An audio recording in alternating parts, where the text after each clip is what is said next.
Good afternoon, everyone.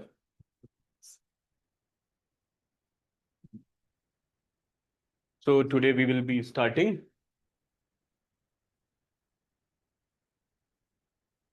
optional, that is PSIR. है ना? Now,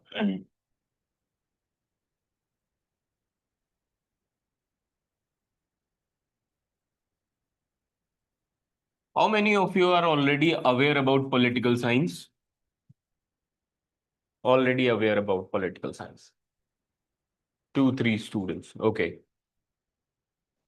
And how many of you are from non-humanities background? Majority होगी पक्का है ना? Non-humanities background. Okay. And commerce? तुम commerce भी और इंजीनियरिंग भी हो हैं? इसीलिए सिविल सर्विसेज में आए. Now, political science, for this subject, we are going to start from zero. Zero means since its evolution.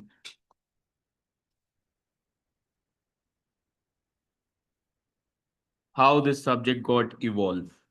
है ना?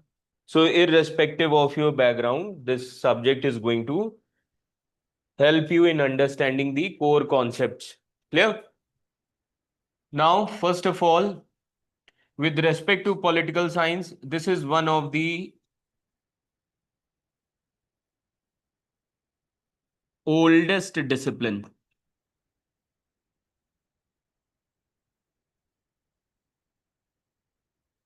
Oldest discipline. What is the meaning of discipline? What is the meaning of discipline? Branch. Discipline means boundaries.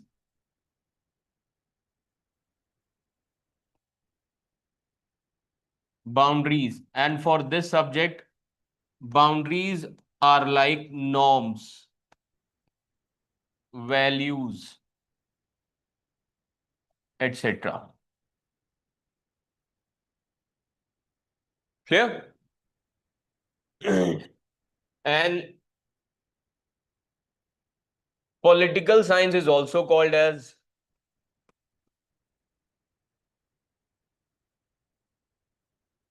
master science, which is to be learned from master.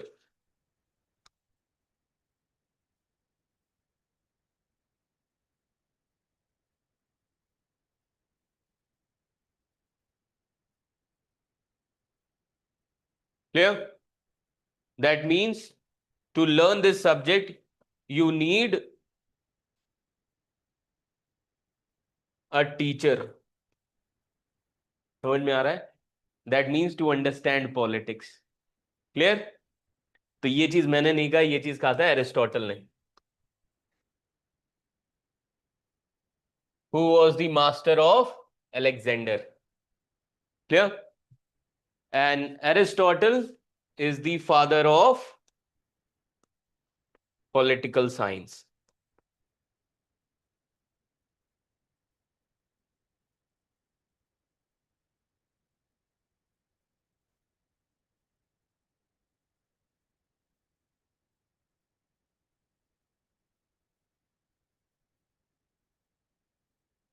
Clear, everyone? So whenever we heard this term political science, the first thing that comes in our mind that it is something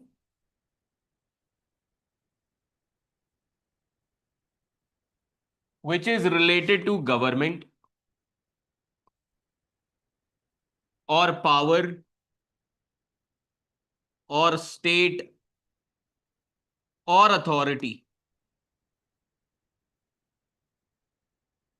है ना? When we heard about political science, these terms comes in our mind. Clear? Now, first of all,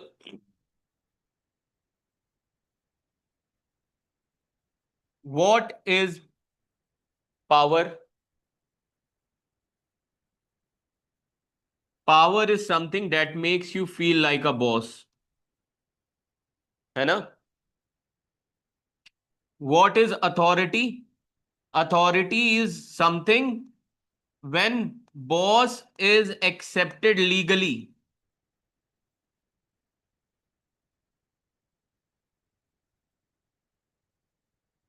Clear? What is government? When on behalf of boss, they are going to create laws. And overall, state. State is something which is called as invisible giant boss. This much is clear to all of you? है ना? Draw this.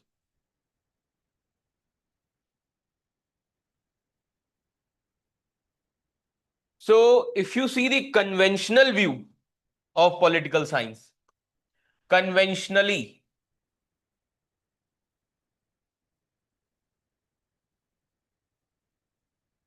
political science is something which is related to state only. But contemporary, the nature of political science has been changed. How this nature has been changed today? Political science is something which is related to village panchayat to United Nations level. Earlier, it was only concerned about state. This much is clear to all of you. Today, political science, the domain has been changed and it is at all the levels. Now, why this nature has been changed? Because of two world wars.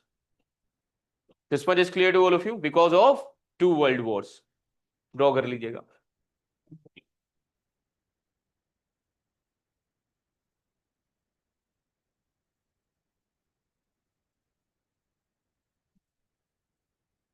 Now, why humanities kind of subject is called as science?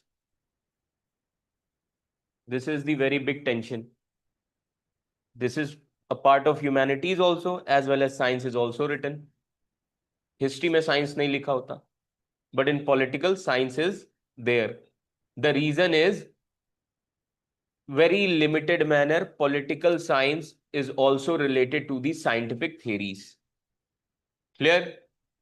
Example के तौर पे समझो. For example, whenever elections comes, है ना? So to understand the behavior of the people, voting behavior, electoral behavior, है ना? So exit polls are there, है ना? So that we can understand the human behavior towards particular party. Clear? So this is something which is related to science. Science, or you can say scientific approach, is always used to verify, or you can say to do the experiments. And whenever we talk about experiments, so we need what? We need facts. We need evidence. This much is clear to all of you. But in normative theories, in political science, you are going to see normative theories as well as scientific theories. So scientific theories are limited. That means this subject is dominated by which theory? Normative. Normative means which are based on norms, values. This much is clear to all of you. Now, for example, justice. We cannot prove justice. है ना? We cannot conduct experiment on justice.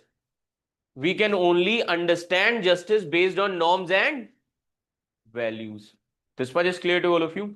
So similarly, in political science, you are going to get two kinds of theories. Clear, everyone?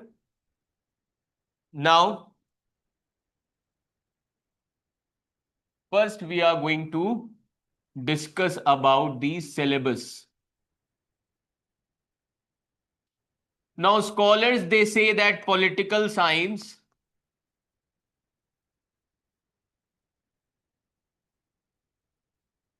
is a discipline which was originated in West. है ना? Now, why it is called as that? Why it was originated in West? Any idea? How ancient political thoughts, or you can say ancient Western political thoughts, are different from Indian political thoughts? Any idea? If you see Western philosophy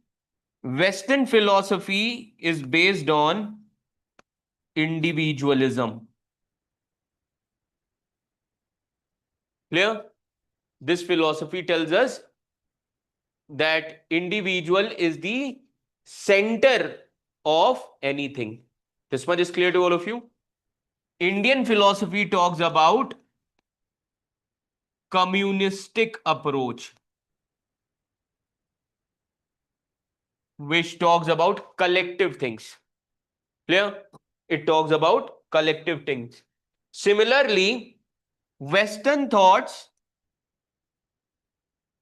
are based on materialism. On the other hand, Indian thoughts are based on spiritualism.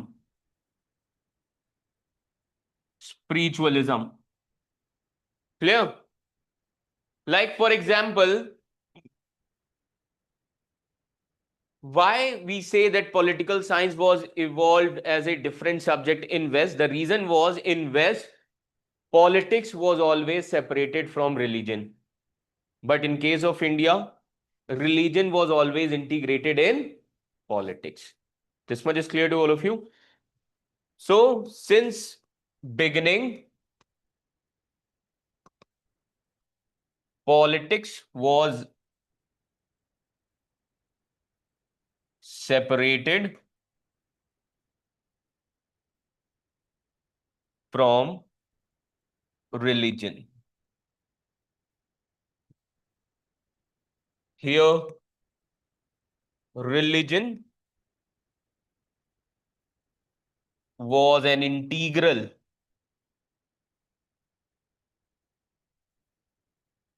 part of politics.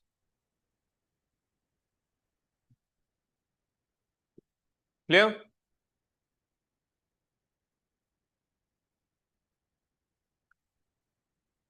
Now, so overall we can say Western thought is based on humanist values and Indian thought is based on humanism. What is the difference between humanist and humanism?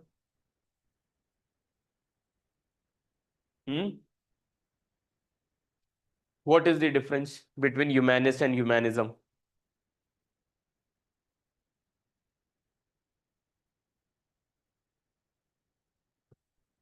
Humanist means human being is the center of everything.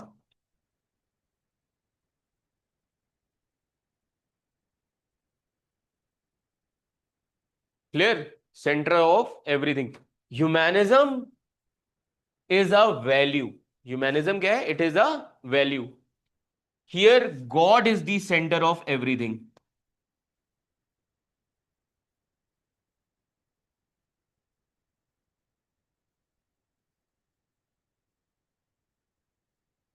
Everything. Now, for example,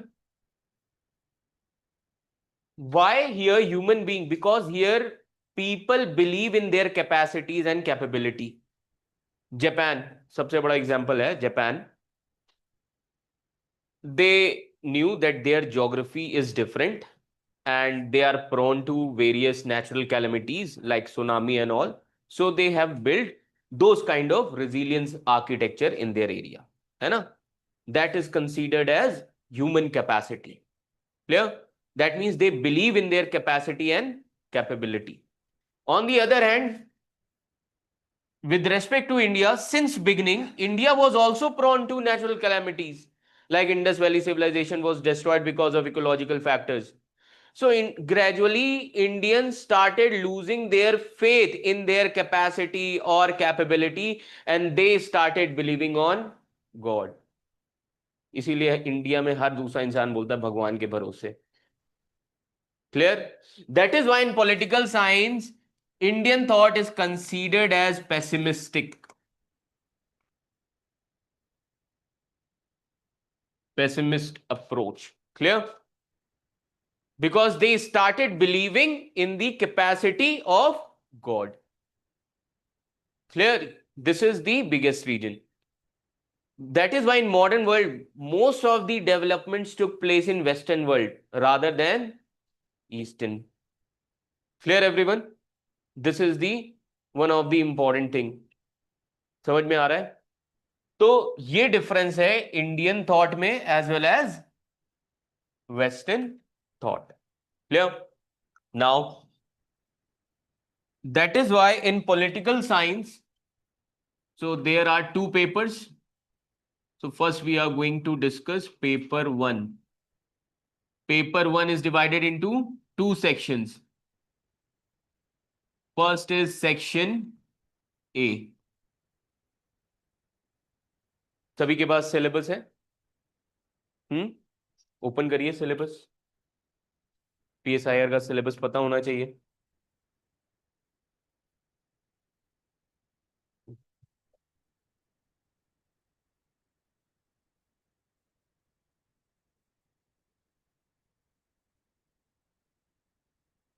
Section A, and in section A we are going to start from Western political thought first, which is the last chapter.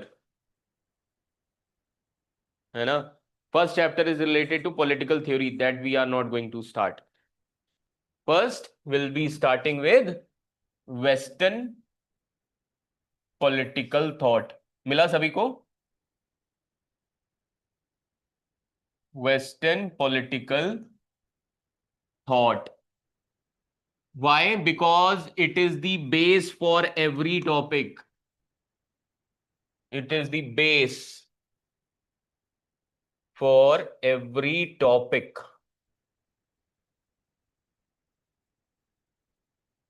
Clear? First of all, what do you understand by thought? बताइए.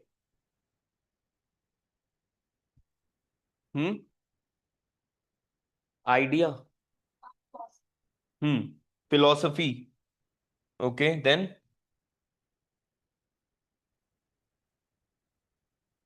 thought belongs to individual, and this can be determined in different time and space. This much is clear to all of you. So in Western political thought, there are different thinkers. Now your syllabus starts from Plato, Aristotle,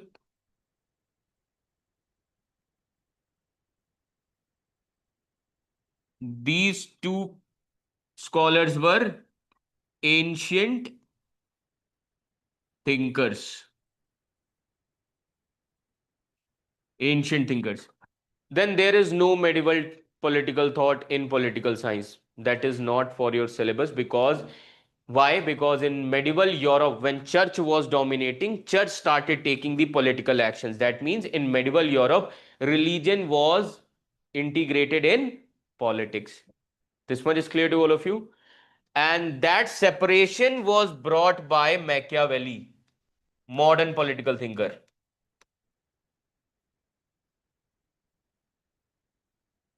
Machiavelli.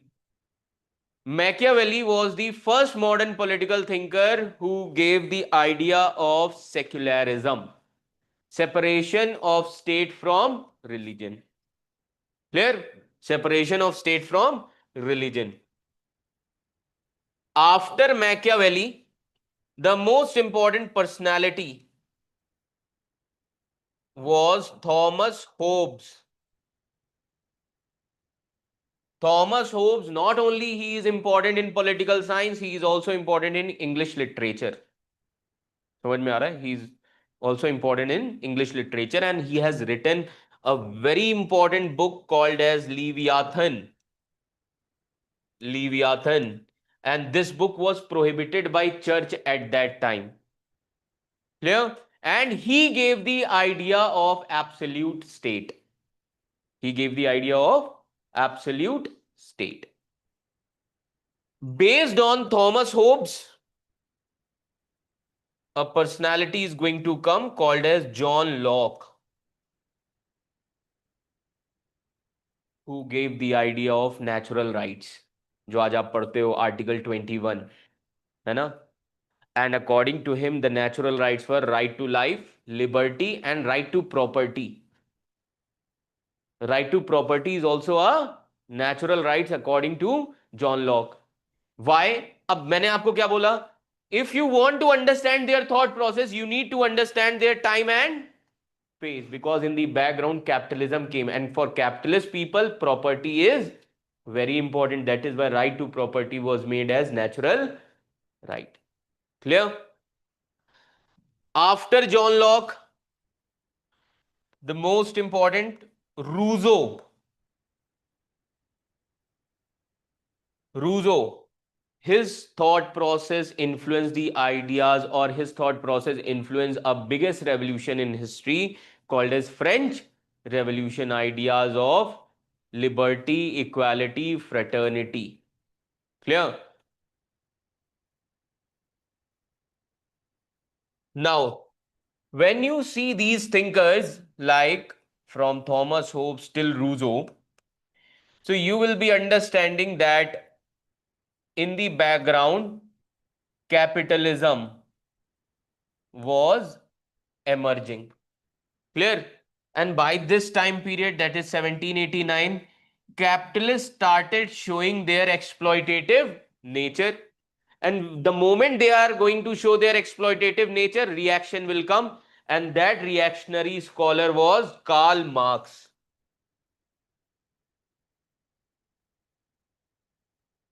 Karl Marx, thought process, socialism, and communism. Now we always say that Karl Marx does not believe in religion, है ना? He said that religion is one of the way to control the masses, and religion is always used by the capitalist people. Why he was against religion? Again, we need to see time and space. Karl Marx was from Germany, German area, and he was a German Jew, and his father got converted into Christianity for promotion in job. That is why he lose his interest in religion, because his father had to convert into Christianity. Clear? For promotion in administration. Clear? And then he started advocating against the religion, and that is why he was sent to England. है ना? He was thrown out from Germany, and then he went to England, and in England industrial revolution was going on, and there he saw the situation of workers. So from the perspective of England, he gave his philosophy called as socialism and communism. This much is clear to all of you. So again, we need to see time and space. Then after Karl Marx, some of the followers of Karl Marx came, like Gramsci. Gramsci is considered as neo-Marxist. What is the difference between Marxist and neo-Marxist? Let me tell you. Marxists are those people who are going to follow Karl Marx. Neo-Marxists are those people who are going to change some of the ideas of Karl Marx. So Gramsci was that personality who changed the ideas of Karl Marx. And he was contemporary to Mussolini in Italy. समझ में आ रहा है? It is said that Mussolini made him, like Mussolini imprisoned him in the jail. And ये इतने खतरनाक इंसान थे that Mussolini wanted he should not even think inside the jail. And he died in jail only. This much is clear to all of you. Gramsci. And then when Nazism and fascism was there, the most important scholar who came called as Hannah Arendt.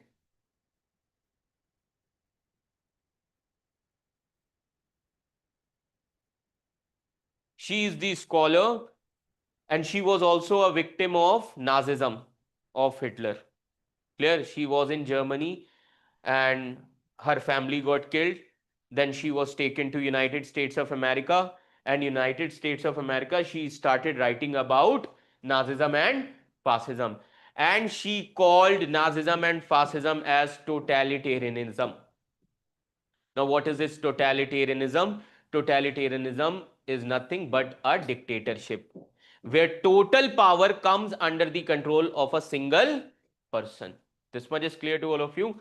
And she mentioned we cannot define Nazism or fascism. We cannot define dictatorship. She said dictatorship is dictatorship. You cannot define that, you have to experience.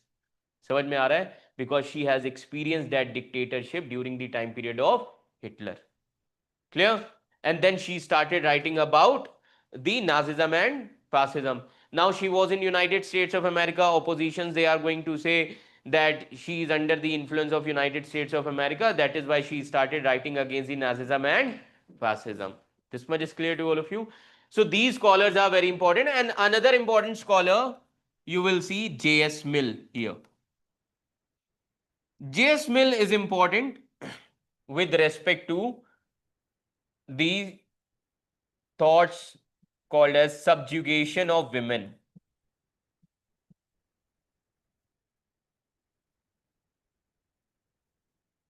Subjugation of women. So these scholars are there.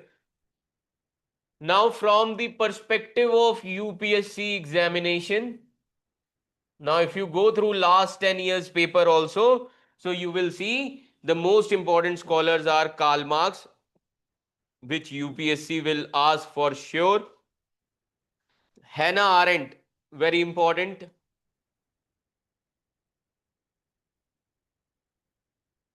And then J.S. Mill. These are very important from the perspective of UPSC. Clear? Every year they ask question based on these scholars.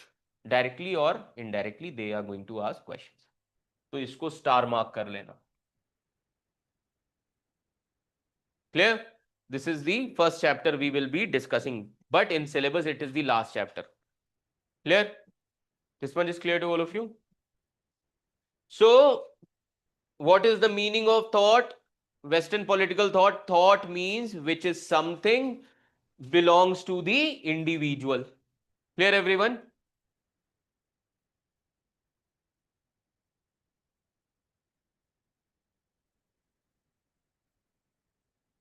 After Western political thought, what we should discuss?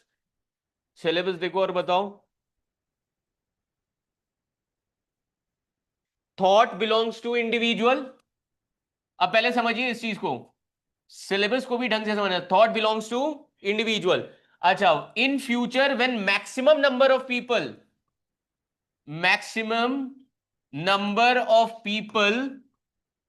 they are going to follow particular thought, then it becomes ideology. So second chapter after Western political thought, we are going to discuss political ideology. This much is clear to all of you, है ना? So second, after Western political thought, you should read political ideologies. Now, what are the ideologies that are mentioned? Liberalism, है ना? Then socialism, then Marxism, then fascism. हाँ, गांधी जी को भूलना नहीं है. गांधीज्म, feminism,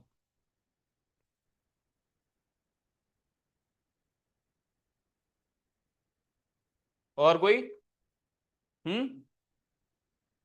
Communism will come under these things only. Realism under IR, not under political science. Clear? Idealism and realism will be under IR. Clear? Now, liberalism. Liberalism was the ideology of capitalist. इतना समझ में आया? Who were there when capitalism started in the world? Thomas Hobbes, John Locke, Rousseau. Clear? So that means in the background liberalism was there, and John Locke is also called as father of liberty. Clear? अब एक चीज याद रखनी है. So whenever we are going to start liberalism, again हमारा revision हो जाएगा. This much is clear to all of you. When we are going to start with socialism and Marxism, we are going to revise Karl Marx, Gramsci, then Lenin, Mao, all these scholars. Clear? The moment we are going to revise fascism, Hannah Arendt will also be there. Gandhism, which is something related to Indian political thought. Clear? As well as in section B also Indian government and politics. वहां पे भी, that means in PSIR you will see even topics are also in the form of repeatism. By the end of PSIR course, you will be like end up by revising 3 or 4 times of these scholars. This much is clear to all of you. And then feminism. This topic is very important in UPSC. Even last year also I have asked students to go through, because this is going to ask in examination, and this year UPSC has asked in PSIR paper. You will see UPSC has asked red lipstick movement, which was started. It was there in February 2025, and a whole article was there in the Times of India. Clear? So feminism is very important, and it has its beginning from French Revolution. Clear, everyone?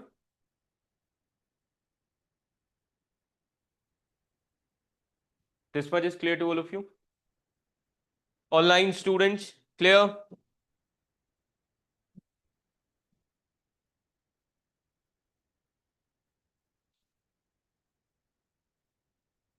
Like these scholars are there, like Plato, Aristotle, these are there in Western moral thinker topic under ethics paper.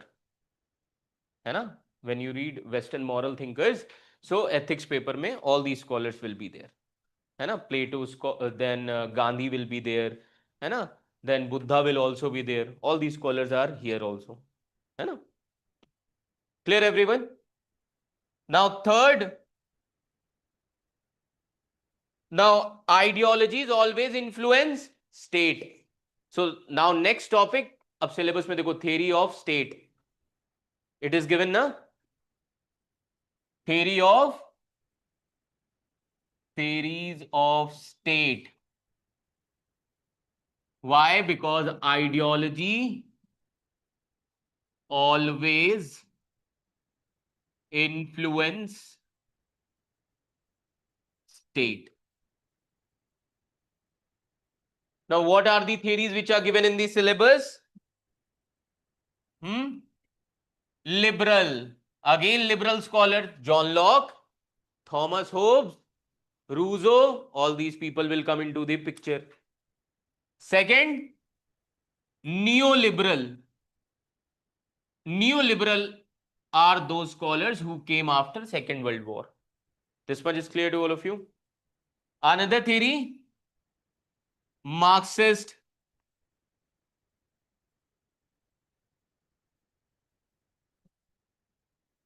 Marxist theory of state. Though Karl Marx was against the state, but still Marxist theory of state is there. है ना? Clear? This is such a scam in political science. है ना? Karl Marx was against the concept of state, But Lenin, who was the follower of Karl Marx, created USSR as a state. That is why it is called as Leninism, not Marxism. That is the difference between Marxism and Leninism. Clear? Another theory, pluralist.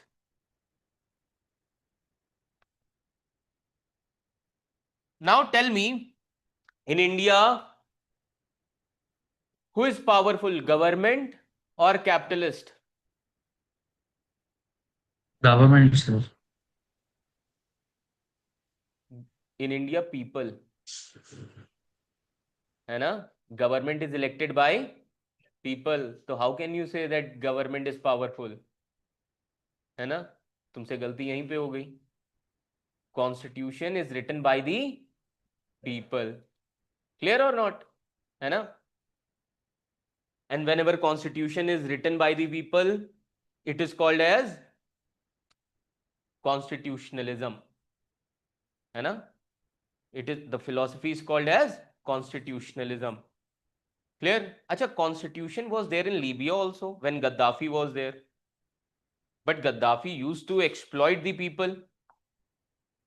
But still he was in power. Why? Because that constitution was written by Gaddafi, not by the people. है ना? In Libya, the constitution of Libya was called as Green Book. And it was written by Gaddafi. Clear? So, similarly, pluralist means those states where more than two centers of power are there. Like with respect to India, civil societies are also powerful. Government is also powerful. है ना? In America, pluralist form. Plural का मतलब क्या है? More than one center of power. Like in America, with government, the most powerful complex is military industrial complex. है ना? Who actually sells their arms and ammunition in the world. And the most important lobby is National Rifle Association. This much is clear to all of you. So that is why pluralist theory will come into the picture. Then next, post-colonial theory. What is post-colonial state? The state which gained independence from colonialism. So India theory of state will come under post-colonial. Third world will come under post-colonial. This one is clear to all of you. Post-colonial state. Draw कर लीजिए. Then any other theory? Feminist theory of state. This is also a scam. है ना? Feminist theory of state. Why? Because when feminism was started, so feminists, they started saying that when we look state appears male to us, because this is something which is always dominated by the male group. समझ में आ रहा है? Since beginning itself, state was dominated by the males. Clear? So they came against the concept of state. Clear? That is why every year we like from the perspective of India, the report is published that today around 40% of women are there in Council of Ministers as well as parliamentarians. This much is clear to all of you. That means the scenario is changing. Clear? And feminists also gave one more theory that because state is always dominated by male, that is why war was the most important tool. If women should be there, if the state was dominated by the women, then peacekeeping role will be there. That is given by the feminist. Clear? So all these things we are going to discuss. Now state should be based on, state किस पे base होना चाहिए? Justice, theory of justice. Without justice state can not be there. समझ में आ रहा है? तो next important topic, theory of justice. Yes, John Rawls, the most important scholar. John Rawls, who said justice as fairness.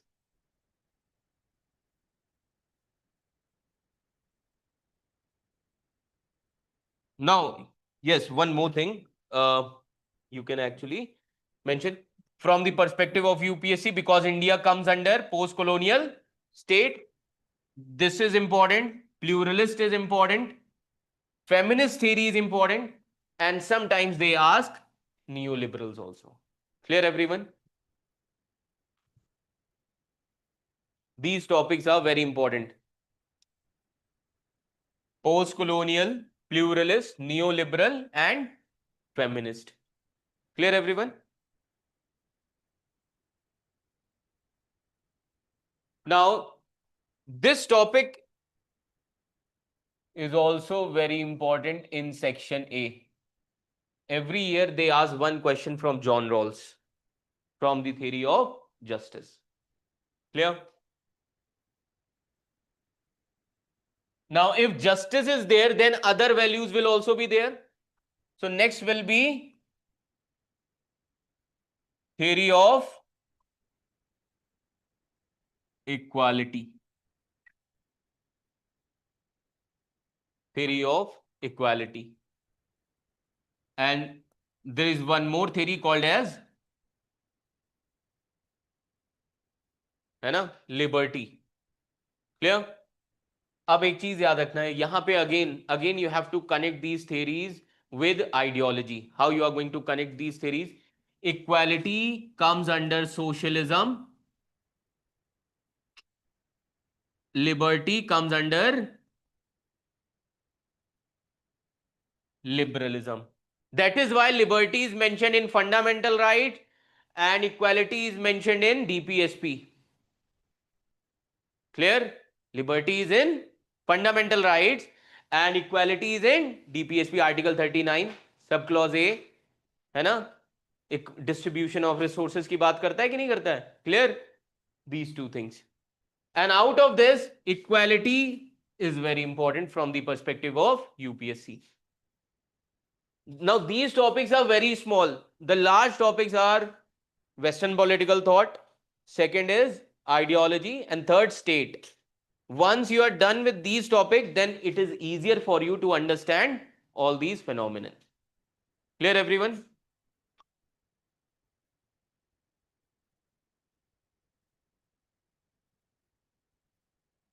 Then another theory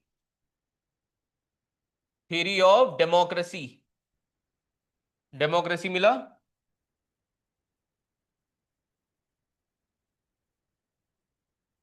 Democracy. In this, models of democracy are very important. Now, what are the models of democracy? Representative,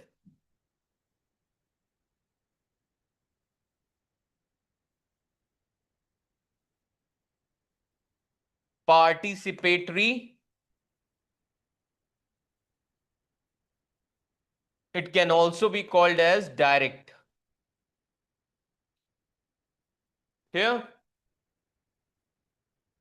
from the perspective of our optional, representative, because India follows which model? Representative democracy. Clear, everyone?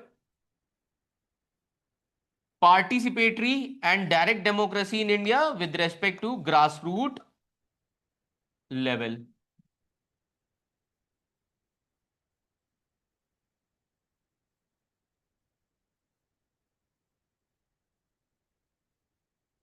Clear? Deliberative democracy means consensus based. Clear? Deliberative democracy. Now, deliberative democracy is a subtopic under this.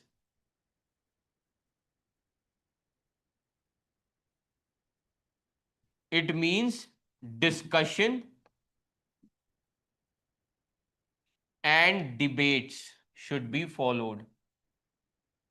है ना? This much is clear to all of you? So, deliberative means a democracy which is based on discussion and debate, like in parliamentary debates. है ना? Though in case of India, झगड़े होते हैं, debate नहीं होती है. Clear? This much is clear to all of you? Then other topics.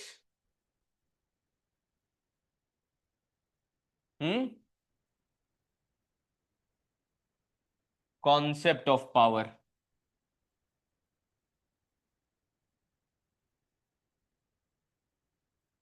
This is important. And in this, Hannah Arendt view,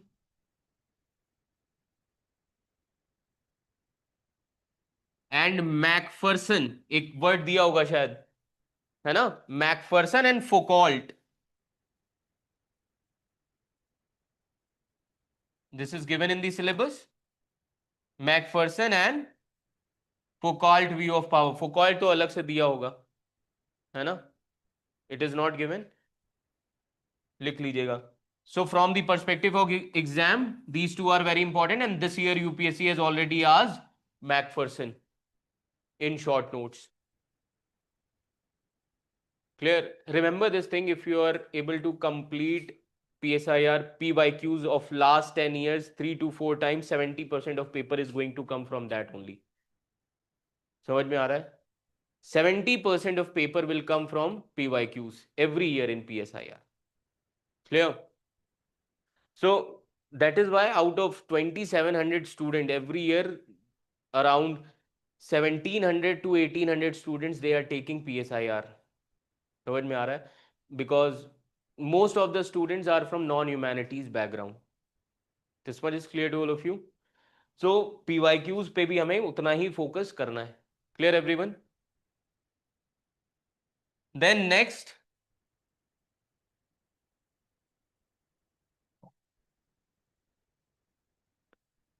introduction to, अब first topic देखो, political theory. बताओ first topic we are going to discuss last, है ना, because what is theory? Theory is a phenomenon which defines, or you can say theory is a tool which defines the phenomenon, particular phenomenon. So political theory means political theory is a tool which defines political phenomenon. Clear? लिख लीजिएगा, theory is a tool, theory is a tool which defines, theory is a tool which defines particular phenomenon, which defines particular phenomenon.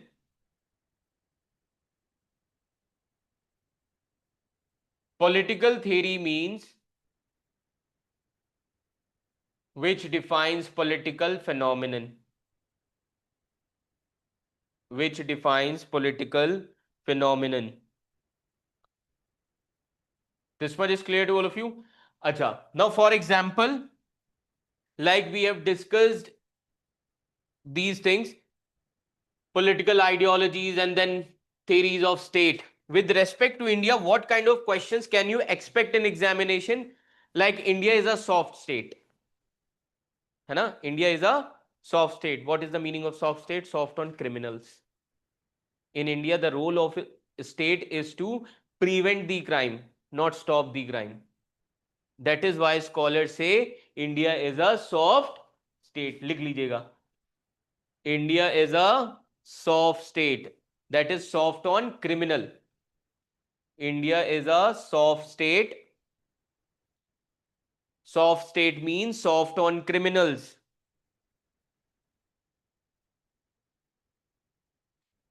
So state role is to prevent the crime. State role is to prevent the crime.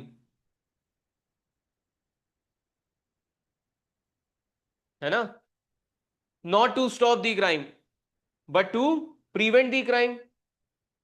Clear?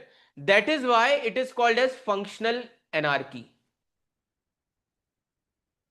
That is why it is called as functional anarchy. Anarchy means when there is no rule of government, है ना, crime will be there, but still government is there, function is there, but function is unable to stop the anarchy, so it is called as functional anarchy. Clear? So write down. That is why India is considered as functional anarchy. Clear? Anarchy means when there is no control of government or no government. है ना? Everyone is fighting with each other, big people killing small people. Clear? That is called as anarchy. This one is clear to all of you? And then the last thing, Indian political thought. So here you are going to revise your ancient and modern India. है ना? Ancient political thought. First is ancient political thought. Now, what are the political thought? Ancient times. Dharma Shastra.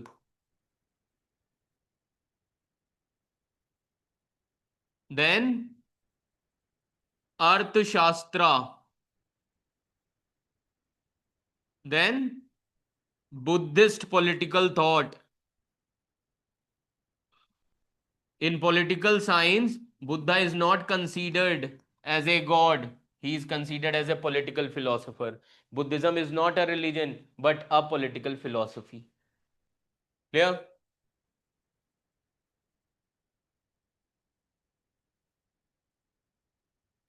Now, with respect to India, there was no development with respect to political thought in medieval times. Because again, religion was integrated into the politics. So, directly, modern political thought. Now, who are the modern thinkers? Sir Syed Ahmad Khan.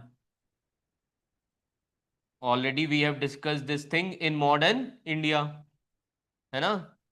Who is the founder of Aligarh Muslim University. Clear? And he talked about the Muslim should be educated. In one hand, there should be a book of Quran. In another hand, there should be a book of science. Clear? Second important personality, Aurobindo Ghosh. He is the founder of extremist thought. Third, Gandhi. Then Ambedkar. And then M.N. Roy.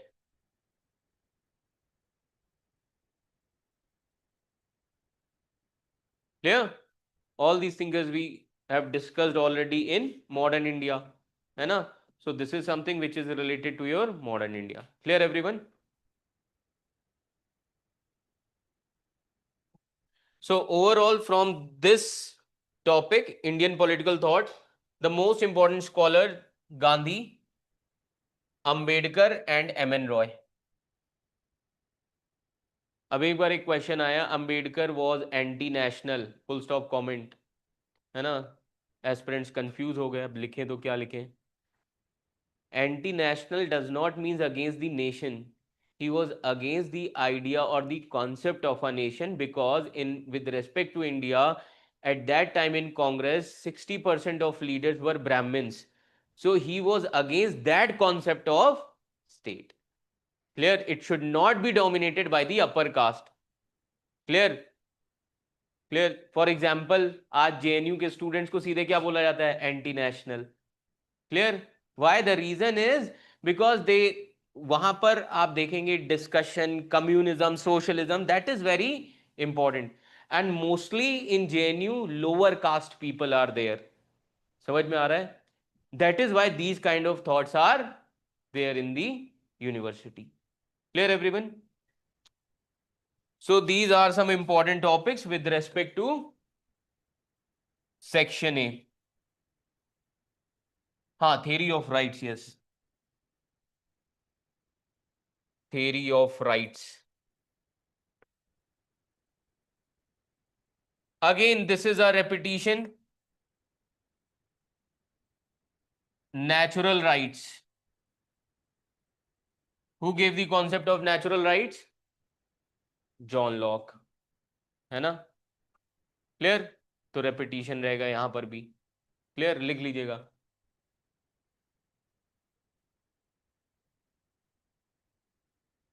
Theory of rights hyphen दे के लिख लेना. Perspective of John Locke. Perspective of John Locke. Perspective of John Locke, as well as contemporary view of rights.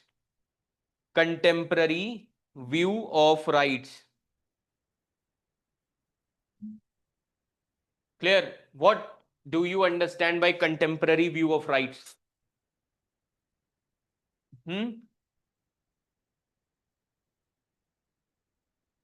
The rights which contemporary view, which means evolved after the Second World War.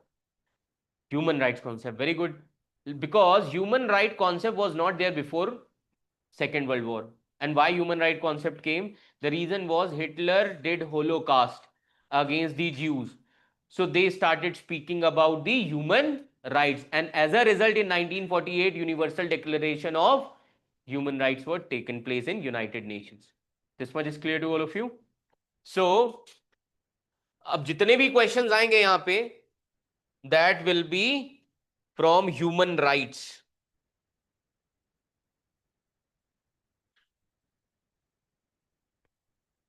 This is very important. Draw कर लीजिए, human rights. Clear?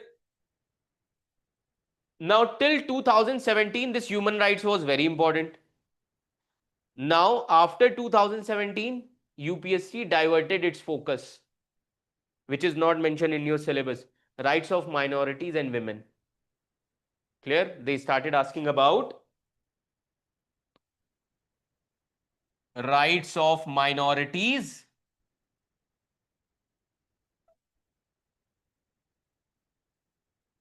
and rights of women.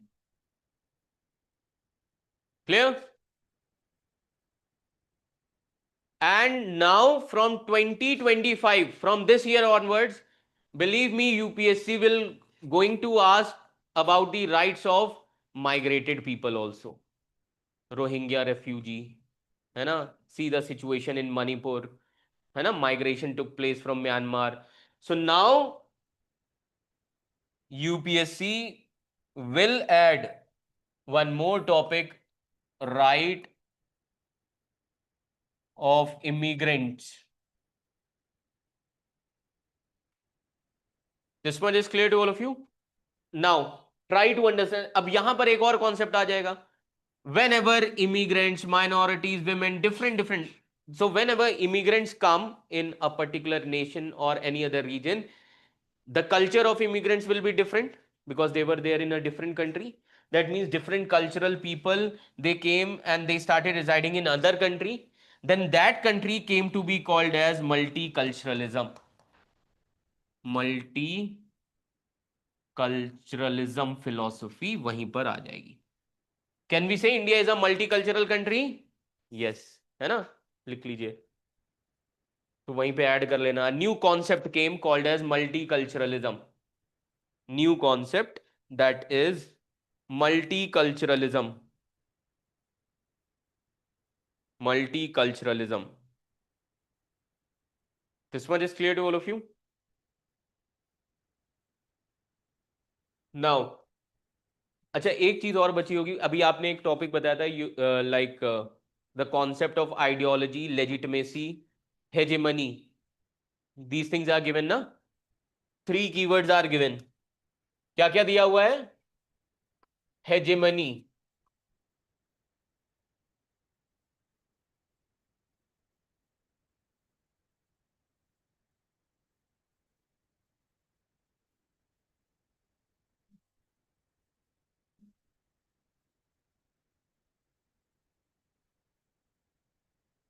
And legitimacy. हाँ, so these 3 keywords are there, है ना? We are going to discuss these keywords separately. Clear? Hegemony, ideology, and legitimacy. Hegemony means when any institution of government or any nation or any individual try to show their supremacy in front of other powers or other individual, that is considered as hegemon. Like US hegemony in the world after 1991, after the end of Cold War. Clear? Today there is no more US hegemony because of rise of multiple centers of power, China, India, Russia and other powers. Clear? That is the concept of hegemony. Ideology, the same. Legitimacy means, now for example, if a person comes in front of you and he is going to say, now from today onwards you have to follow my rules, है ना, whatever the prices I am going to decide in the market you have to follow, are you going to obey his rule? No. Why? Because he is not a legitimate person, he is not elected. Legitimacy means legitimacy means an authority which is legally accepted by the people. And when people revolt against that authority, that is called as legitimation crisis. है ना? Like Manipur, situation of Manipur. In Manipur, the people of Manipur revolted against their government. है ना? Government of Manipur. That is called as legitimation crisis. This much is clear to all of you. So legitimacy, when authority is accepted by the people legally, but whenever revolt or protest started against that authority, then it is called as legitimation crisis.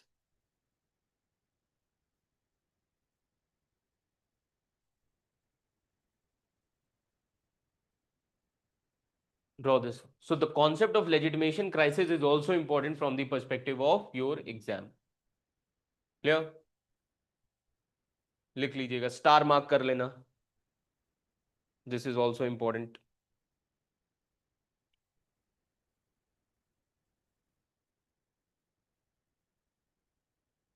This much is clear to all of you? Clear?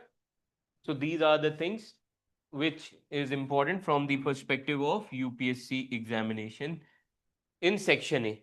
Clear? Section A का syllabus clear हुआ? एक बार go through करिए syllabus को. Just go through it once.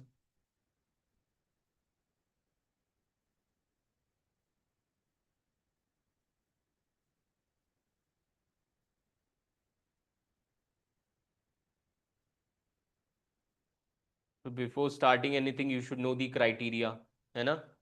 For UPSC examination, how much we have to study, है ना? What are the important things? Everything you should know. Clear, everyone?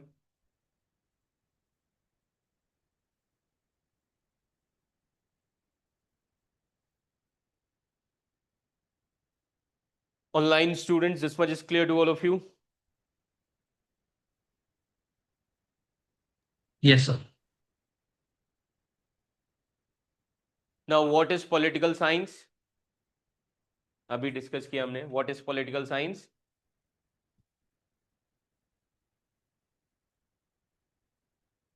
बताइए.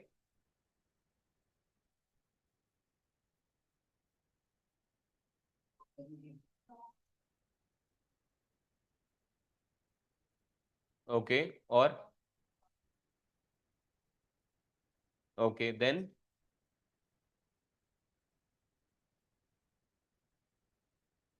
और क्या लिख सकते हो?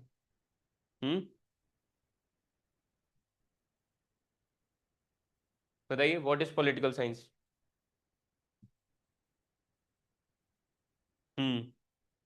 Government, state power, boring text book answers, है ना? It is the art of understanding why your politician promises the moons but they deliver potholes, है ना? Clear? So that is the art of understanding those things. Write down. Political science is about study of politics is about study of politics, power, and the state.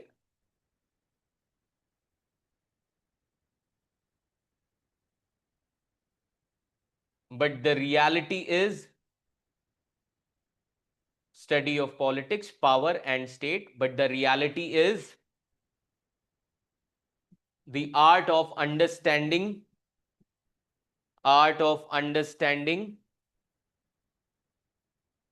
the real politics, art of understanding the real politics. है ना? What are the key ideas in political science? Just now we have discussed 4 key ideas: power, government, state, authority. Write down 4 key ideas. 4 key ideas. Under this, write down: political science is the systematic study of power,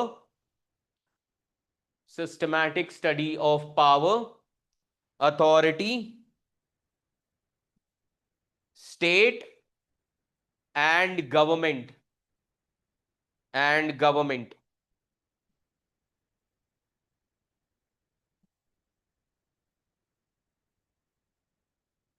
Clear? So state is like captain, government is like coach. लिख लीजिएगा, state is like captain, government is like coach. State is like captain, government is like coach, and citizens are like players. है ना? Sometimes play and mostly shouts from the boundary. है ना? So those are called as citizens. Clear, everyone? That is called as political science. Clear? Now, if you are able to use analogies in this paper, that is going to help you in getting more number of marks. है ना? जितना ज़्यादा आप analogies का use करते हैं, for example अभी हमने लिखा ना captain, team, players, all these things, you can use it in the examination. Clear everyone? आप इन चीजों को एग्जाम में यूज कर सकते हैं. Clear? Now section B of paper 1.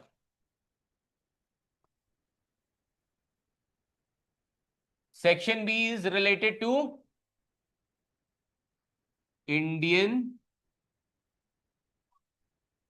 government and politics.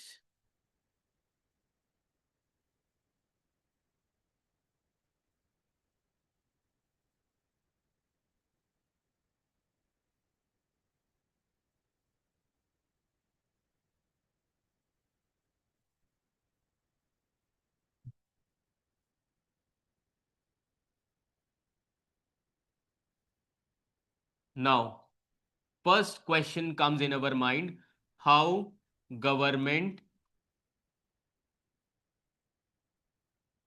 evolved. Now, to understand the evolution, we need to understand modern India. है ना? We need to understand modern India, how government got evolved. Clear? So now you can see your first topic. What is written? Indian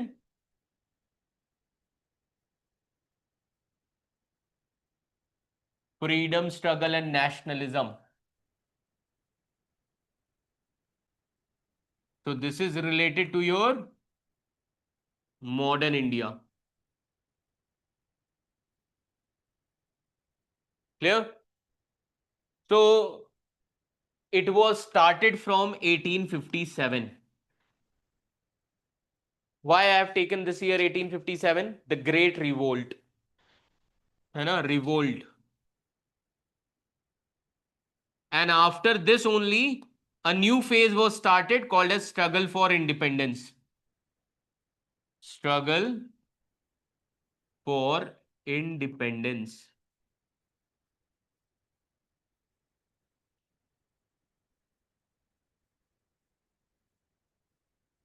Now, struggle for independence. In this, various freedom movements and phases will come. So first तो 1857 revolt हो गया है ना. First is 1857 revolt.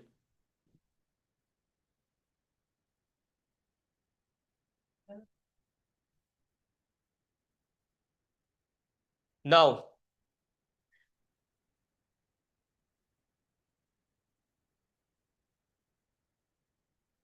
so when we talk about phases, so what will be the phases? Moderates, extremist, and Gandhian phase. Clear? Now, moderates and extremist phase is something which is related to foundation. The most important phase is Gandhian phase. In this, freedom movements, 1920, non-cooperation, 1930, CDM, 42, quit India movement. Clear? Now in UPSC, PSIR subject, you have to understand here strategy. Strategy. Like in NCM, the most important strategy evolved by the Gandhi struggle, truce, struggle. That was his political strategy. This much is clear to all of you.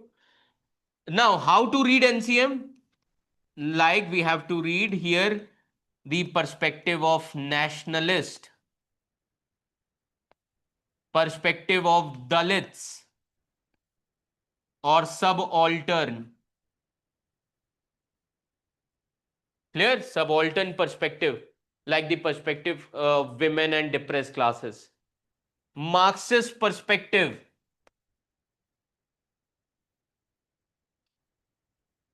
Clear? In PSIR, we are going to discuss different perspective based on these movements. Clear? Then today, a new perspective will come called as feminist perspective. This one is clear to all of you? है ना? Like Marxists, they say that NCM was the strategy of Gandhi because Gandhi was a capitalist. Gandhi favored capitalist class. है ना? And Marxists mentioned that Gandhi was in favor of capitalist people. Clear?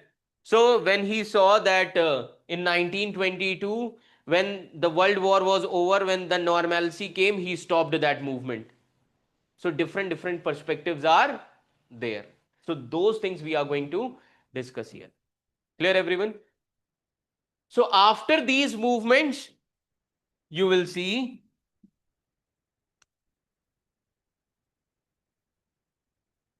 India's independence plan. And these plans became the background of our constitution.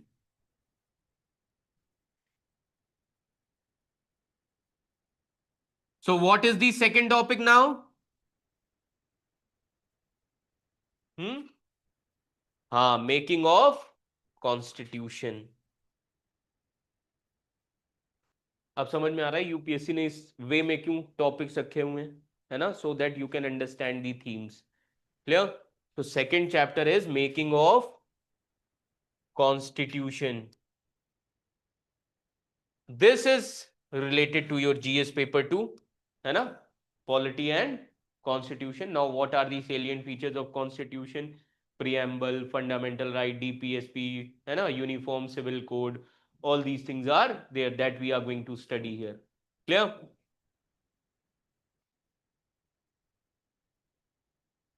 Like for example, when we talk about constitution, our constitution is written or unwritten? Written. Why? Why?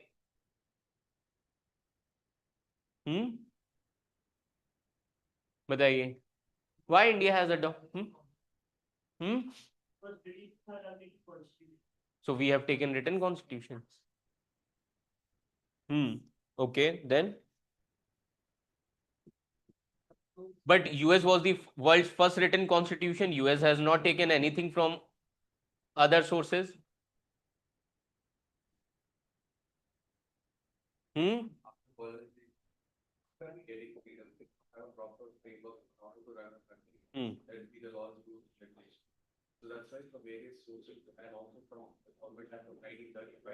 Acha, why India is not suitable for unitary constitution or unitary structure? Okay.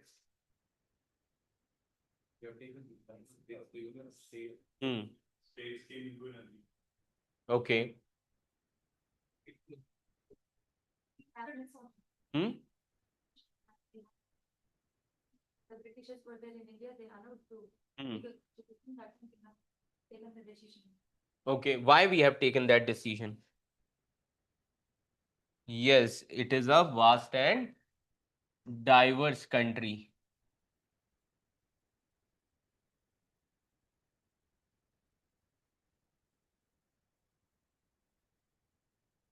We cannot have an unwritten constitution. Clear? For example, this one story. There was one farmer who has two sons, Ramlal and Shyamlal. Ramlal and Shyamlal. And he was a farmer and he had fields. Ramlal was the elder son, Shyamlal younger son. So before his death, this farmer decided to distribute this land among his two sons. Now, if he is going to say, okay, that I am going to distribute half of the land to Ramlal and half to Shyamlal. Clear? So do you think after his death, conflicts will be there or not? For land, conflicts will be there. Why? Because there is no written will. But if he is going to write his will, then conflicts will be there. Conflict will be there. What if any of the sons is going to change the will? So he has mentioned one more provision. In case if any of the son want to change the will, both sons should present and vote. He gave the concept of 2/3. है ना? अब वो change नहीं कर सकते. This much is clear to all of you. So here Ramlal means center, Shyamlal means state. And he has divided all the power equally. In case of India, states are not subordinate. Division of power is there. This much is clear to all of you. States are not subordinate. Clear? Division of power clearly mentioned in schedule number 7. Union list, state list and concurrent list. है ना? So here powers are defined between center and state. Clear? That is called as written constitution. But with respect to unwritten, so again farmer is there and he has a son Ramlal and one servant Shyamlal. है ना? So if this farmer dies without creating his will, automatically his land belongs to son because he is servant. है ना? This much is clear to all of you. So in this kind of situation, you can have unwritten constitution. This is the case of Britain. Why? Because the population is same. This much is clear to all of you. there is no diverse culture. Clear? That is why Britain had taken this unwritten constitution, India had taken written constitution. And why US has taken written constitution? Because in US different cultures are there. Spain were there, Spanish people, Germans, French, Britain, है ना? That is why US mentioned everything in their constitution. This much is clear to all of you. That is the main reason that India had this written as well as Britain had unwritten constitution. Clear everyone? है ना? So these things we will be discussing in second chapter, है ना? Making of constitution, that why we have taken these phenomena. Clear? Then based on constitution, third chapter, that is salient features of constitution. First, preamble. Then you can mention fundamental right, DPSP, uniform civil code, है ना? All these are features. Clear?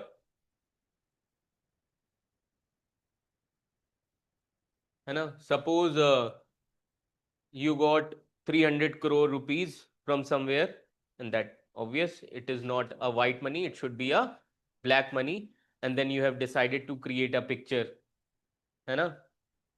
So to create a movie you need what? क्या चाहिए movie create करने के लिए? Story, script, है ना? You need script.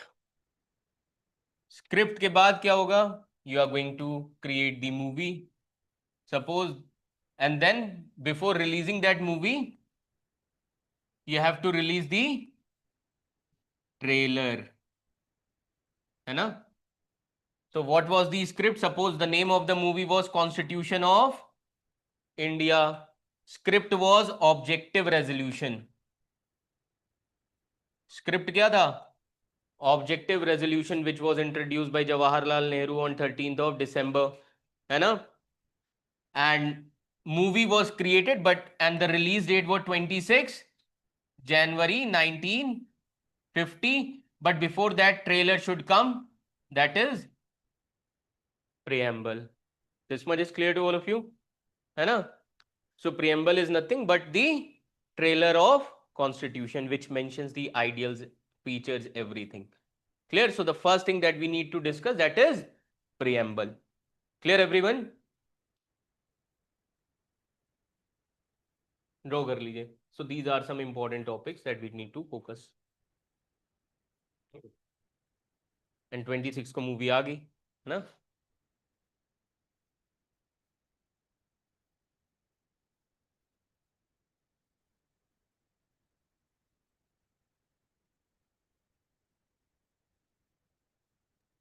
Sir, will we be like going into far more depth than what we are studying in polity?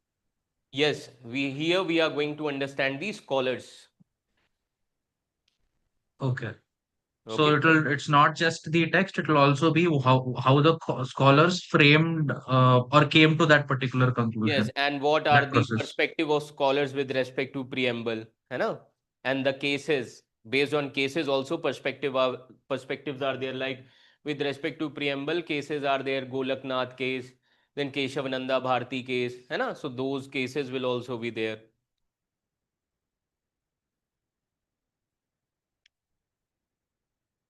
And no need to read any book, है ना? Your notes will be sufficient, है ना, for PSIR. तुम्हें notes ही इतने मिल जाएंगे कि तुम पढ़ नहीं पाओगे. बुक्स में क्या ही बोलूं, है ना? So this is the third topic. Then fourth chapter,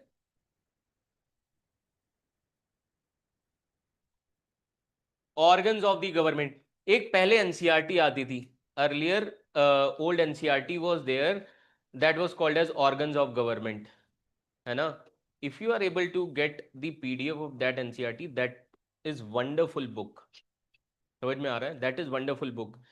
Try to search it on Azim Premji University because they have uploaded all the old NCERTs from 1980s. You might get that book there. Clear? Azim Premji University. Organs of Government NCERT was there.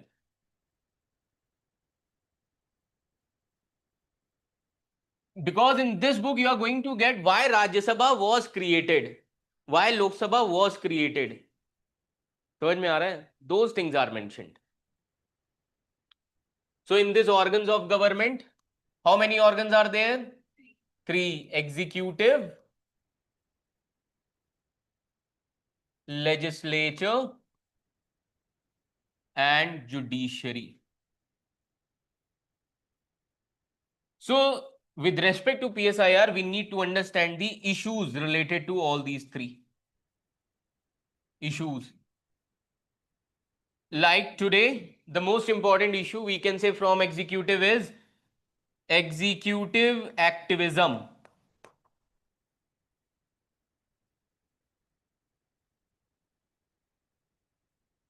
Judiciary, judicial overreach.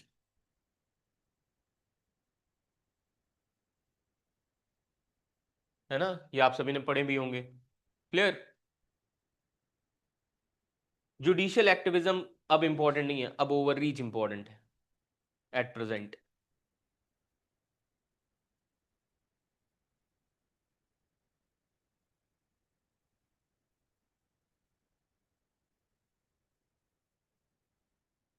So in this we are going to discuss about president, है ना? President, prime minister, council of minister, attorney general, then governor, all these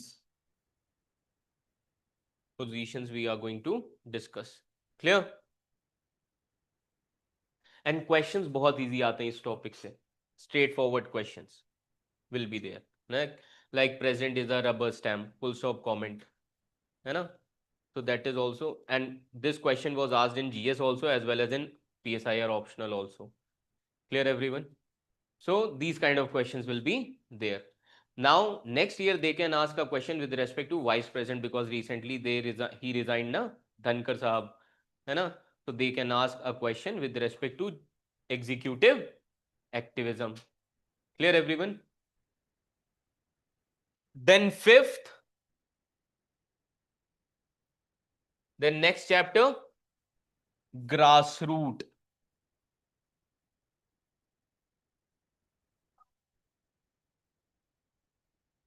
Executive, central as well as state, है ना? Central as well as state. Governor is related to state. Clear? Now grassroots level democracy. Again, GS paper 2 you are going to revise, है ना? 73rd and 74th as well as various committees. Clear? Balwant Rai Mehta, है ना? Different committees were there, so that we are going to discuss.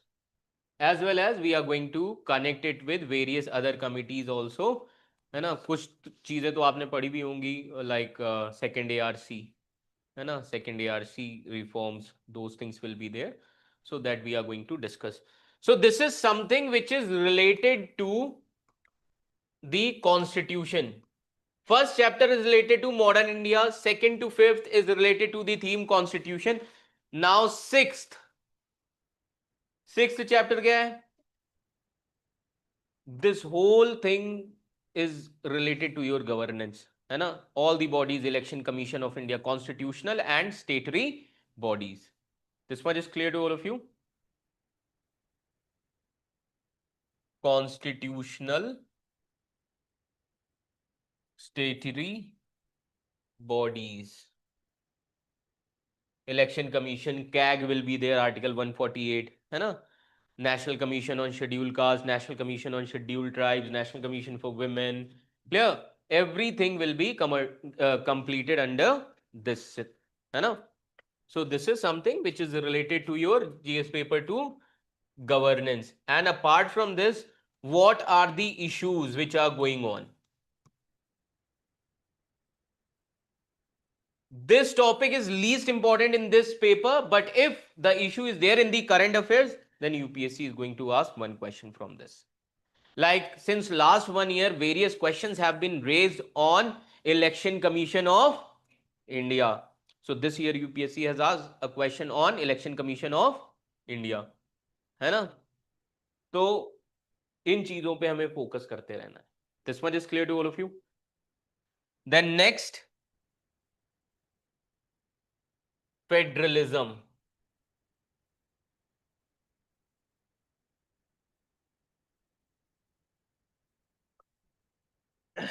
Now, with respect to federalism, now first of all, what is federalism? Power, division of power between center and state. Division of power. When we say division of power, which schedule? Schedule 7.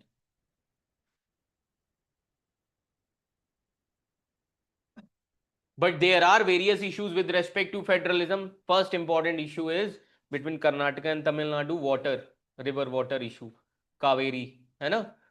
So here we are going to understand the cooperative federalism. Then another form of federalism, competitive federalism. Competitive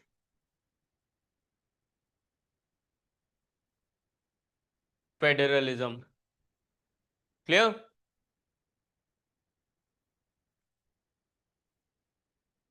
Cooperative federalism is with respect to like grant in aid, finance commission. Clear? Competitive federalism, water issue, water dispute issue. This much is clear to all of you. So different types of federalism we are going to discuss. Then with respect to this we have to discuss, जब हम ये discuss करेंगे, then we are going to discuss center state relations. We need to discuss center state relations also. Clear? This much is clear to all of you.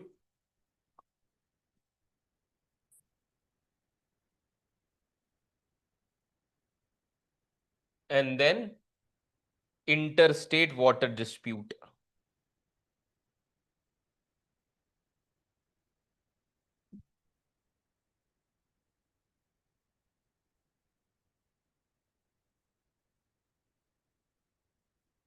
Clear everyone?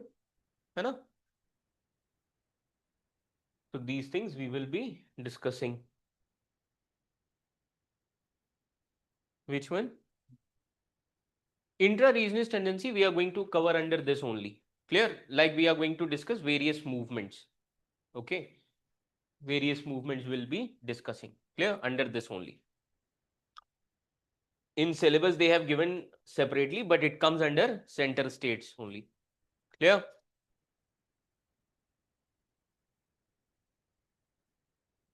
Then next topic.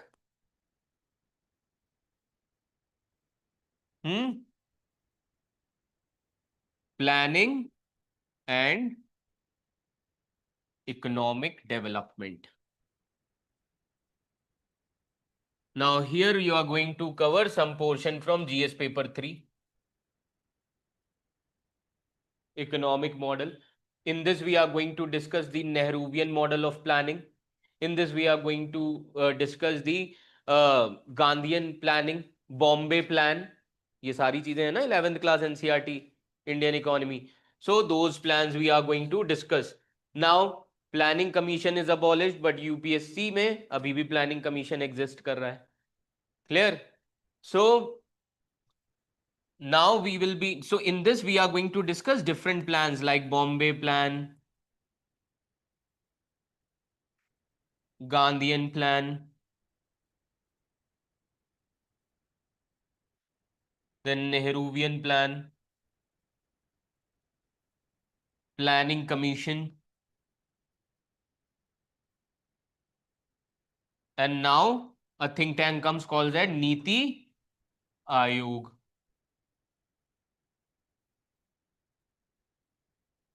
So under this, various issues we are going to discuss.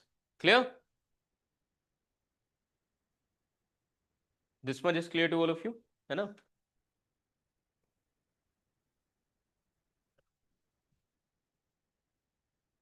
Green Revolution we are going to discuss under third 5-year plan only, है ना? It was under third 5-year plan. Now this topic is something again economy as well as GS paper 1. Which topic? Post independence.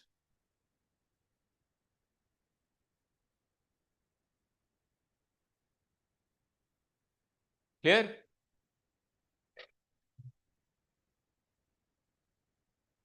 This is something which you are going to revise all the GS paper, है ना?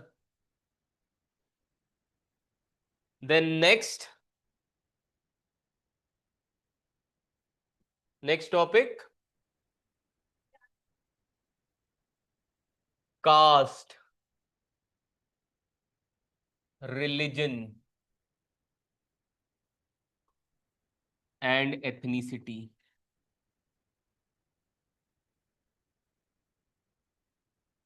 Last year this topic was very interesting because elections were there, and whenever elections will come into the picture, all these things will emerge in the political platform of India. Clear? So last year के students जब elections होने वाले थे, so we used to discuss the current debates with respect to these things, है ना? So whenever elections will be there, because these are 3 important things with respect to Indian politics.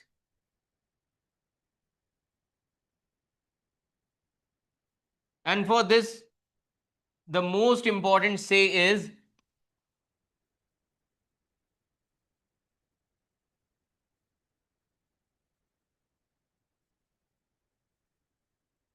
Indians do not cast their vote, but they give vote to their caste.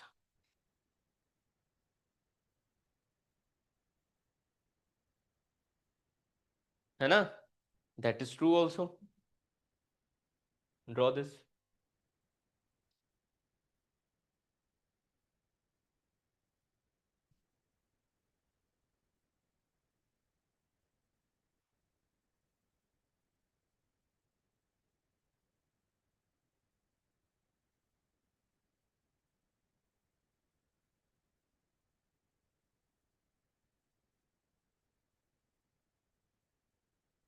So last year, one student was there. So he attended all the classes and everything, and he was preparing for UPSC. And this year I came to know that he took admission in JNU. है ना? He got PhD in political science. Preparing for civil services. End up with PhD. है ना? PhD का अपना ही मजा है ना? Next topic.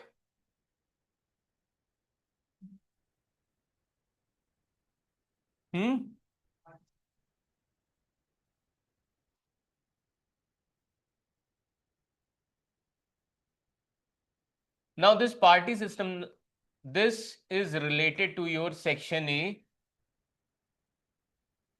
of paper 2. Section A of paper 2, party system.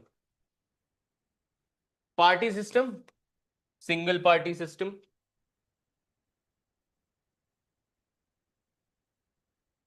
multiple party or multi-party system, regional parties,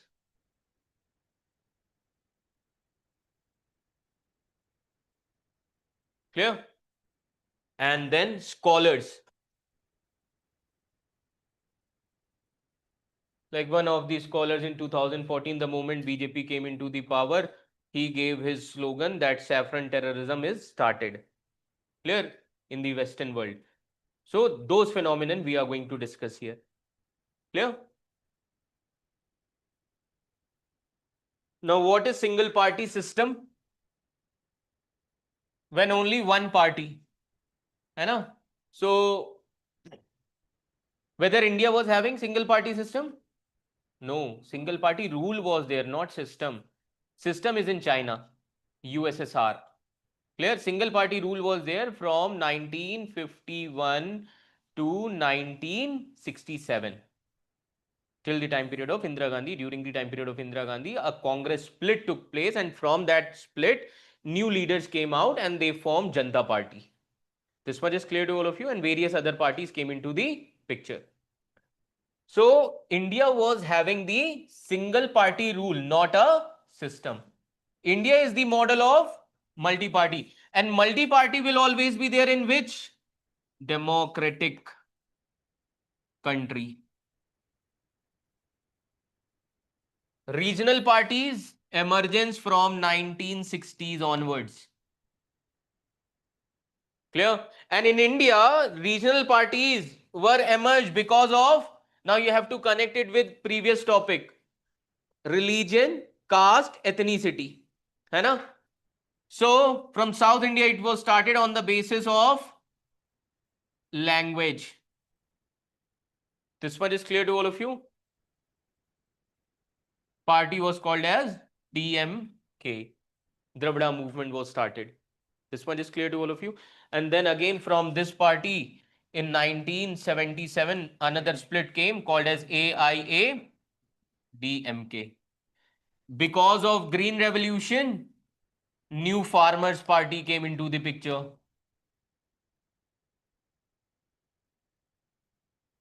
And because of 2008 financial crisis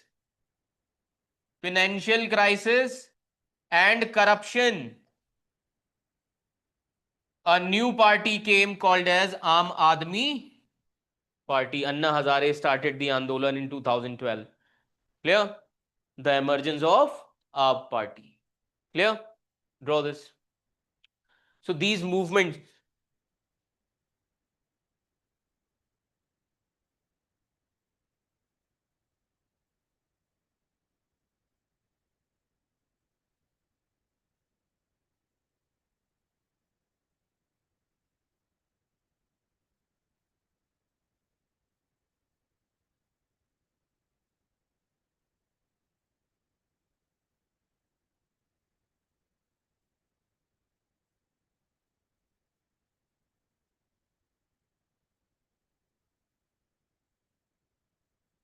this much is clear to all of you. Then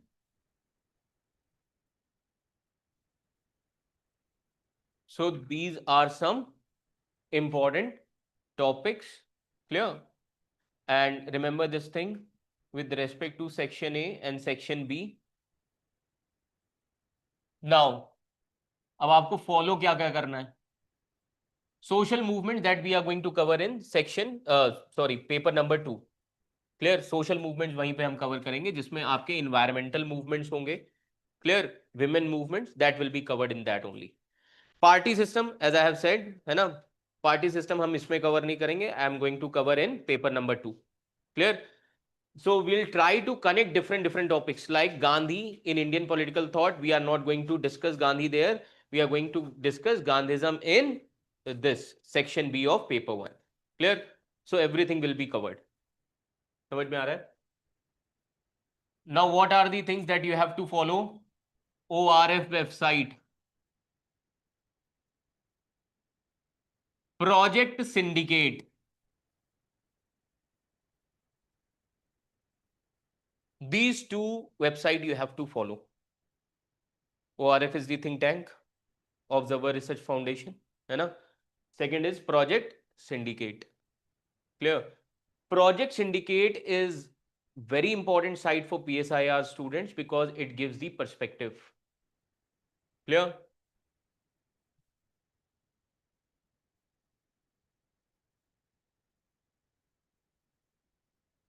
Sir, on those two places, anything specific we have to follow?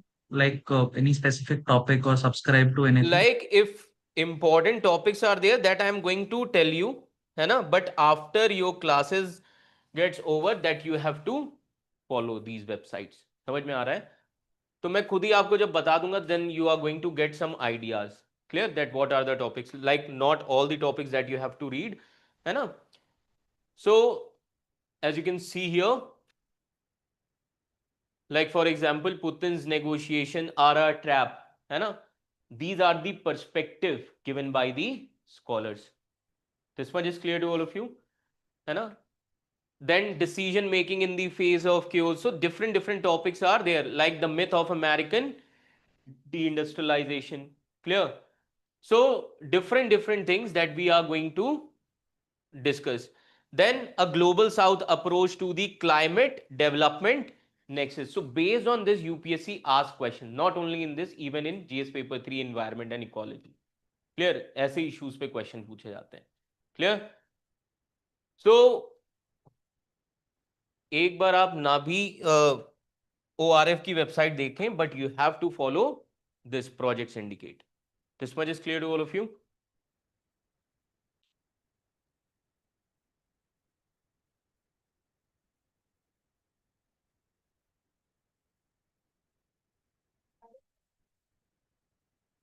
That I will be telling you, है ना? Whatever the important articles are there, that I'll be telling you. Now, apart from this, every Tuesday and Thursday, C. Raja Mohan editorials.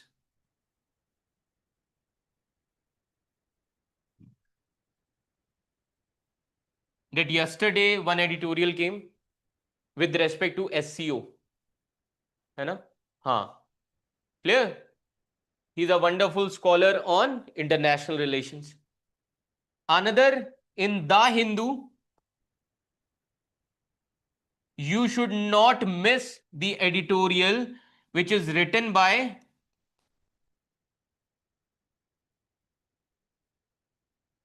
Stanley Johnny. Here, he is a wonderful scholar on West Asia. Clear? So whenever Israel or Gaza issue will be there in the picture, his editorial will be there in then The Hindu newspaper. Clear? Sir, this is a question which I had. So in our papers, in our mains, which term should we be using? So West Asia is the term which is mostly referring to the region of Middle East. In PSIR, we are going to use Middle East. We are not going to use West Asia. Middle East also includes the Arab countries of Egypt. Egypt is not under the West Asia. Egypt is under Africa. Clear? Africa. So we are going to use the term Middle East. Clear, everyone? है ना? Okay. So you should use like if you are writing from the perspective of geopolitics, then you will use Middle East. And if you are writing from the perspective of India, then you are going to use West Asia. Because Middle East is a term which was popularized by the colonial masters. This one is clear to all of you. So ये याद रखिएगा that if you are writing from the perspective of India, then you are going to use the term West Asia because India formulated its policy for West Asia called as Act West policy. This much is clear to all of you. No, Indian Express. C. Raja Mohan, Indian Express. In The Hindu, Stanley Johnny. In The Hindu, Professor Harsh V. Pant.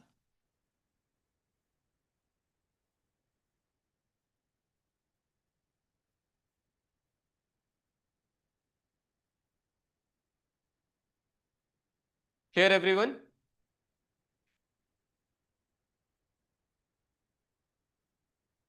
So their perspectives are very important. So only these things you have to follow from the news. है ना? No other books, nothing. Clear, everyone?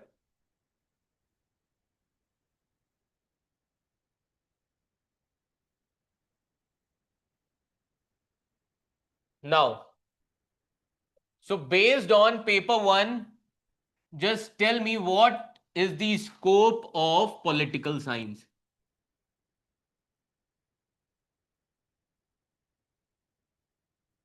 बताइए. Scope of political science. Then psychology is there. Sir, it's a multidisciplinary field, sir. So it encompasses almost all domains of humanities, actually, all the way from society to even your general politics as such. So, with respect to political science, the motto is TRIO: state, government, and law. This much is clear to all of you. Write down scope of political science. तो we are just discussing the syllabus, है ना, main अभी lecture शुरू नहीं हुआ है. लिख लीजिएगा scope of political science.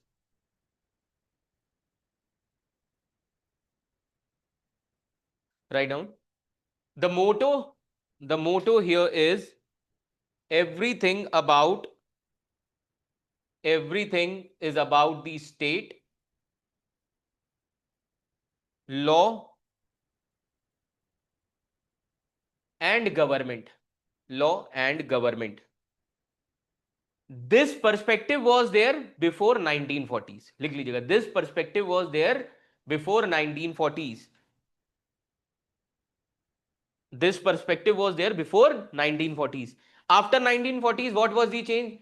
We started discussing about the political behavior, political culture, voters culture. That change came. So can we say that before 1940s political science somehow it was like static? After 1940s it became dynamic in nature. Clear? Write down. After 1940s the scope of political science, after 1940s the scope of political science was broadened with respect to power, influence, political culture, behavior, power, influence, political culture, behavior, etc. So now today political science is not only about the state, it is about how people behave. Clear? Write down. Today political science is not only about the state. Today political science is not only about the state. It is about how people behave. It is about how people behave.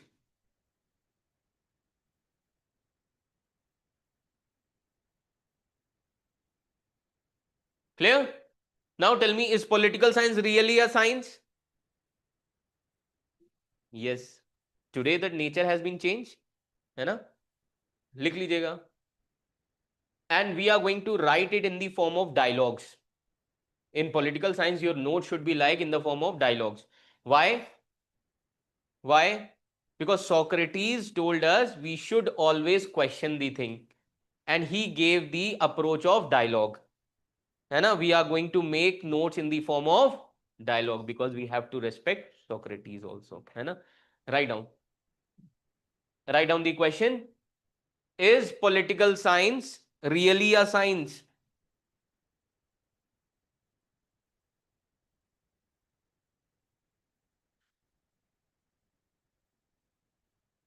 Can political science be as scientific like physics? तो अब अगर हम ऐसी बात करें तो WhatsApp group के debate भी आ जाएंगे, है ना? तो write down. Today it can be considered as a science.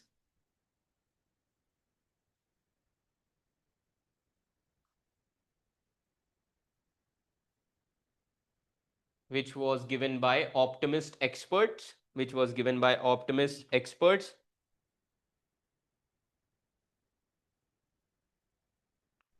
So if we say it is a science, then what we have to use? Observation, verification. लिख लीजिएगा. Use of observation, verification. Use of observation, data, verification. अब ये किस लिए होता है? Because with these things we can predict the pattern. है ना? If I am going to increase the prices of onion, then I am going to lose the election. That has become a pattern, है ना? That is called as observation.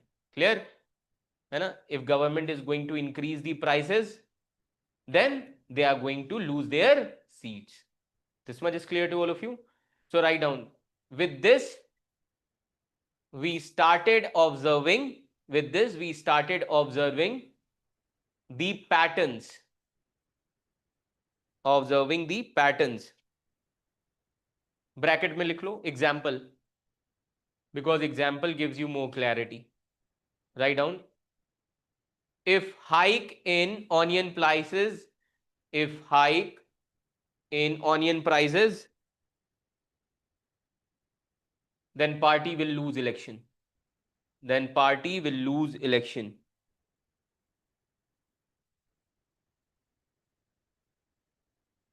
Clear? तो ये तो optimist कहेंगे that political science is a science. Pessimist, they will say no, political science is not a science. It is an art. Clear? Politics is something related to ethics. है ना? But political leaders hardly follow ethics. Clear? Write down. According to pessimist,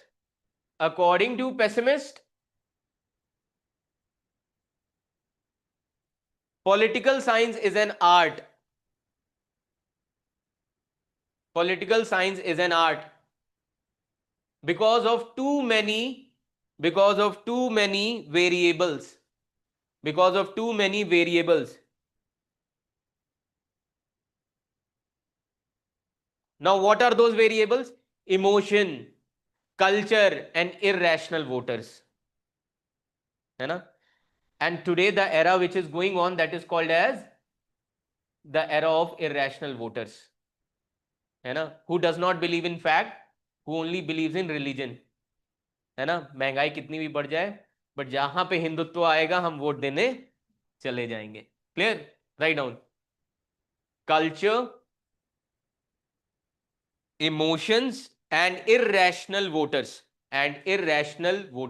You know why Britain's system of politics is good? Because their people, they are mature. Like for 5 years, one party will be in power. For next 5 years, they are going to give chance to another party. है ना? In this way, party work also. That is why in Britain there is a concept of shadow cabinet. है ना? Shadow cabinet is like the real cabinet only. If government is going to lose its power, then shadow cabinet will work like them only. This much is clear to all of you. That is why Britain comes under mature democracy. This much is clear to all of you. ये याद रखिएगा.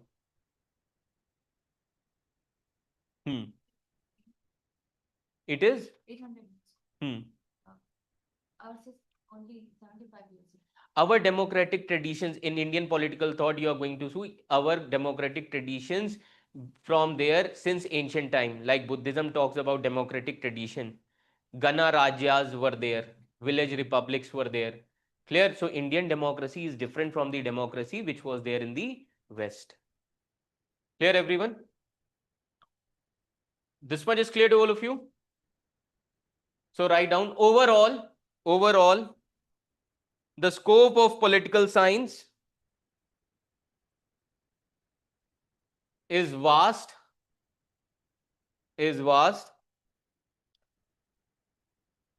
and it was said by whom? Aristotle.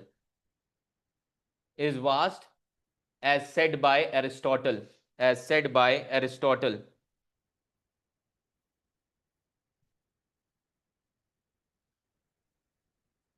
Clear? Why? Because he said that political science is a mixture of science as well as arts. That is why he mentioned, if we say that 70% of chances that this party is going to win the election, so 70% there are chances that defection will also be there. So can we say the thoughts of Aristotle can be called as Madhyam Marg or middle path of Buddhism? है ना? तो लिख लीजिएगा. The thoughts of Aristotle can be called as Madhyam Marg. The thoughts of Aristotle can be called as Madhyam Marg.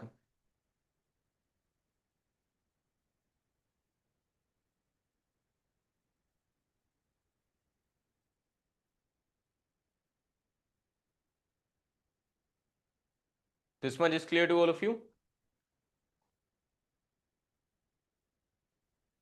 अब एक question पूछा गया था in interview, why politics is not boring?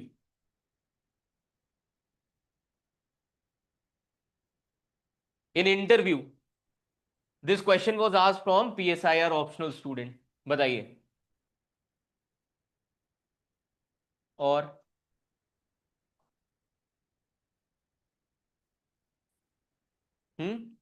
Sir, as long as you understand the flow of things, it's you can easily connect the dots. Whereas in others, you would need to have a lot of static knowledge. Too much, basically. Okay. While this also needs it, it's basically the events and the way you connect them. That is what makes it interesting. Okay, that means why politics is not boring, because it is always struggle for power. है ना? Who is going to get the power? Like in a group, society group, WhatsApp group, everyone is fighting for their authority. है ना? Even in family, the family members are fighting for the TV remote. है ना? तो इसमें ज्यादातर wives ही जीत जाती हैं कि टीवी रिमोट उन्हीं को मिलेगा, इसलिए मुझे आज तक नहीं मिला. है ना? So it is all about the struggle of power. Clear? Write down. Politics is all about the struggle for power. Politics is all about the struggle for power. So here TV remote is art of distributing the scarce resource. Struggle for power, that is the art of distributing scarce resources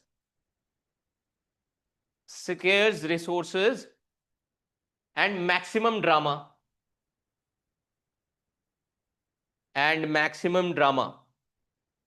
Clear?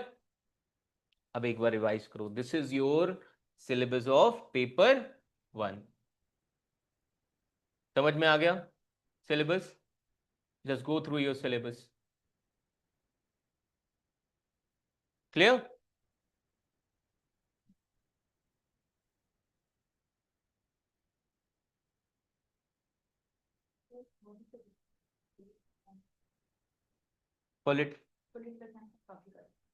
Political science is about the art of politics, है ना, which is to be learned. Administration is used for the control. Clear? To control the public. Clear? Administration is always used for the control. Clear? Theory is a phenomenon. Theory is a particular phenomenon to understand the science. Clear? Thought represents the individual behavior in that phenomenon. Clear? Political ideology, when that thought is acceptable by the group of population, then it becomes political ideology. Clear, everyone? Just go through it once. Clear?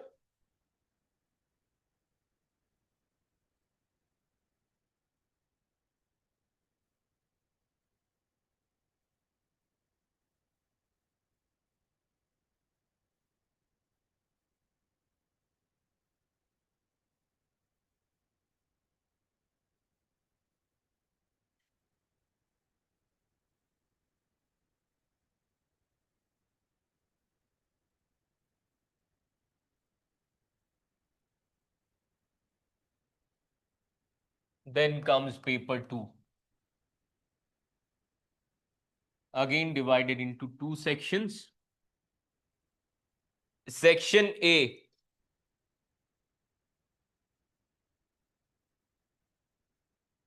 Section A is related to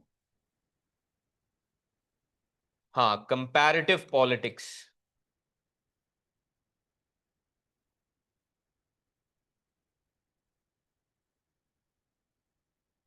And international relations theories. Here you are going to see the realism, idealism, all these things. Clear? Now, what is comparative politics? Like, for example, how Indian politics is different from the politics of China. We are comparing two countries. How Chinese politics is different from the politics of US. How US politics is different from the politics of France. That is called as comparison. Clear? So, comparative politics is very important. Why? Because it is going to give you in-depth knowledge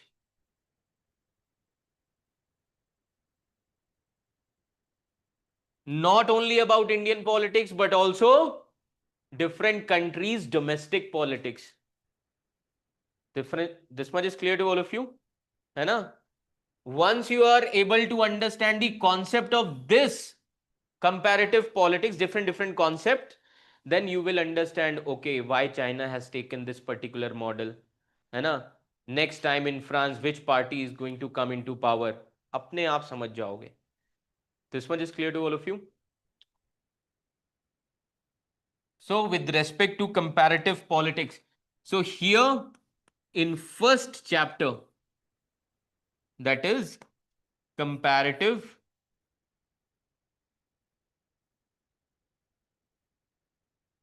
politics. Now in this chapter, what we are going to do, we are going to compare. And who is the father of comparative politics? Again, Aristotle, because he observed as well as studied 156 constitutions at that time. Clear? And then he gave his framework. So when he observed those 156 constitution, then he gave his theory. Na? That means he compared those 156 constitutions. Clear, everyone? So again, Aristotle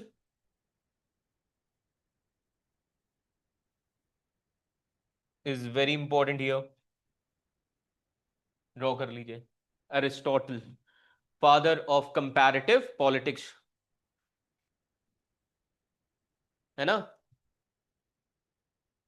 So now if you see two approaches, old approach was they used to compare the constitution just like the stamp collectors.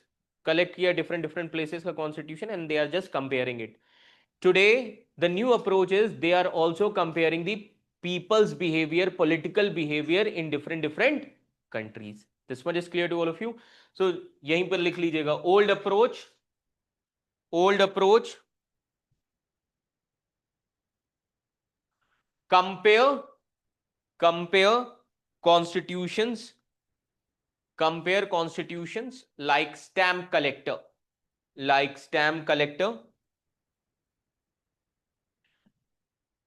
New approach, study political behavior.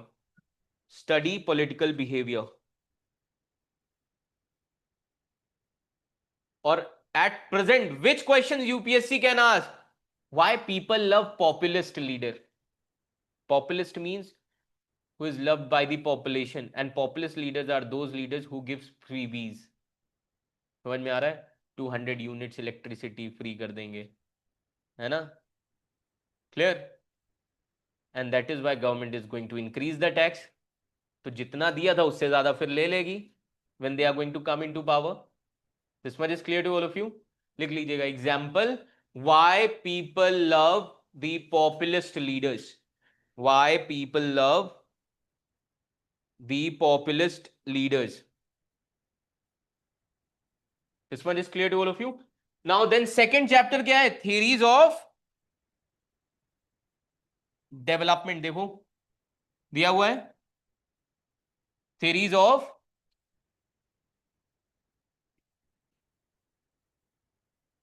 वो इसी में हम compare करेंगे. Clear? Because the topic is same, state and comparative politics, वो इसी में हम cover कर लेंगे. क्लियर? थर्ड देखिए, theories of that will come under party system. Clear? और इसी में एक थ्योरी हम और ऐड करेंगे, that is theory of development. Clear? Now what is theory of development? Theory of development, like if you see the approach of modernists, they say that West is best, copy us. है ना? What whatever the thing that we are going to do, you have to copy us. Like we have started the era of constitution, democracy. Democracy is a model of West. है ना? So everywhere West is trying to impose the democracy in the name of globalization. This much is clear to all of you. But West has never imposed democracy in Middle East. Why? Because they wanted to take the oil. है ना? तो वहां पे कभी भी ये नहीं बोलेंगे that democracy should be there in Middle East. Clear everyone? So in this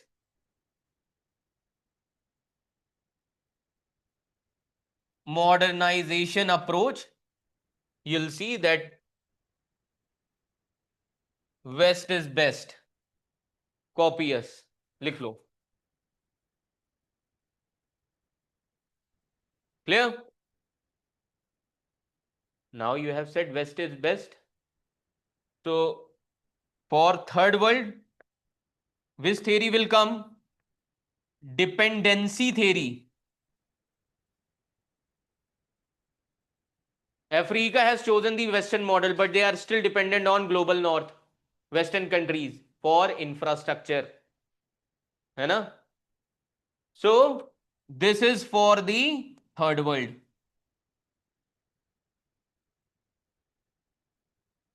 Clear everyone? Draw कर लीजिए.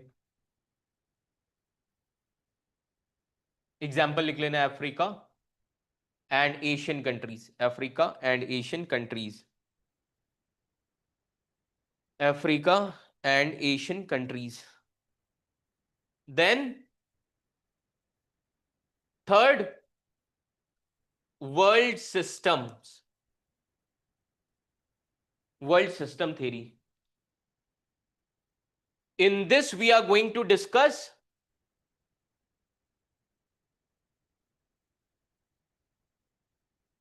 core and periphery state. है ना? Core कौन से कंट्रीज हैं? G7. Clear? Global North. Europe will be under the core category. America will be under core. These are considered as developed countries. Periphery countries are those countries who are dependent on core countries. This much is clear to all of you. And there is one more group, semi-peripheries, like India, China. Clear? Developing countries. This much is clear to all of you. Semi-peripheries like India and China. So if you apply this concept with respect to G20, so one semi-periphery country is trying to become a leader of periphery, that is India, global south. India is becoming the voice of global south. So in political science, how you are going to write? One periphery country is becoming a leader of semi-periphery country, becoming a leader of periphery countries. Clear? And for example, India raised the voice of G20 at global platforms. This much is clear to all of you. This is how you are going to write in PSIR. Clear? So this is very important from the perspective of mains examination.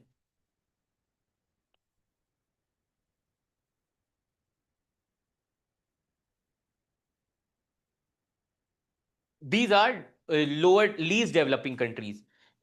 UN has gave the status of LDC, like Bhutan, various small nations comes under LDC countries. Clear? Then after that, so once you understand this, then you should read state in comparative politics. Then you should read state in comparative politics based on per capita as well as resources. Clear? Now state in comparative politics, so there may be some liberal state, neoliberal state. Again, this is going to be related with section A of paper 1. This much is clear to all of you? वहीं पे लिख लो, we have to connect it with section A paper 1. Clear? state in comparative politics.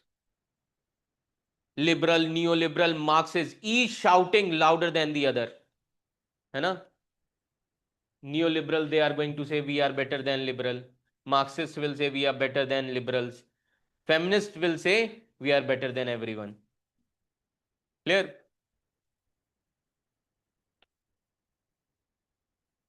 Which one? G20 comes under periphery, global south. But some of the semi-peripheral countries are also there in G20, like India and China. Clear everyone? अब इसकी एक organization भी है that you are going to study, IBSA, India, Brazil, South Africa dialogue. IBSA. This is important for your prelims examination. This organization, IBSA. Clear?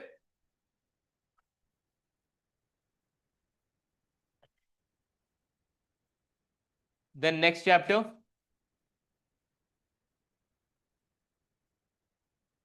अब next chapter कौन सा है? That we are going to correlate with party system, politics of representation, है ना?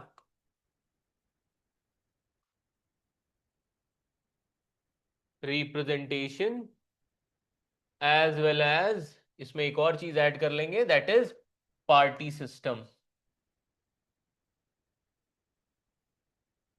Draw कर लीजिए. Likewise we are going to connect. And then globalization होगा एक. Is it given? Impact of globalization, है ना? So impact of globalization. चलो अब एक एग्जाम्पल के तौर पे समझो. India adopted economic model LPG in 1991. That means globalization came. Globalization.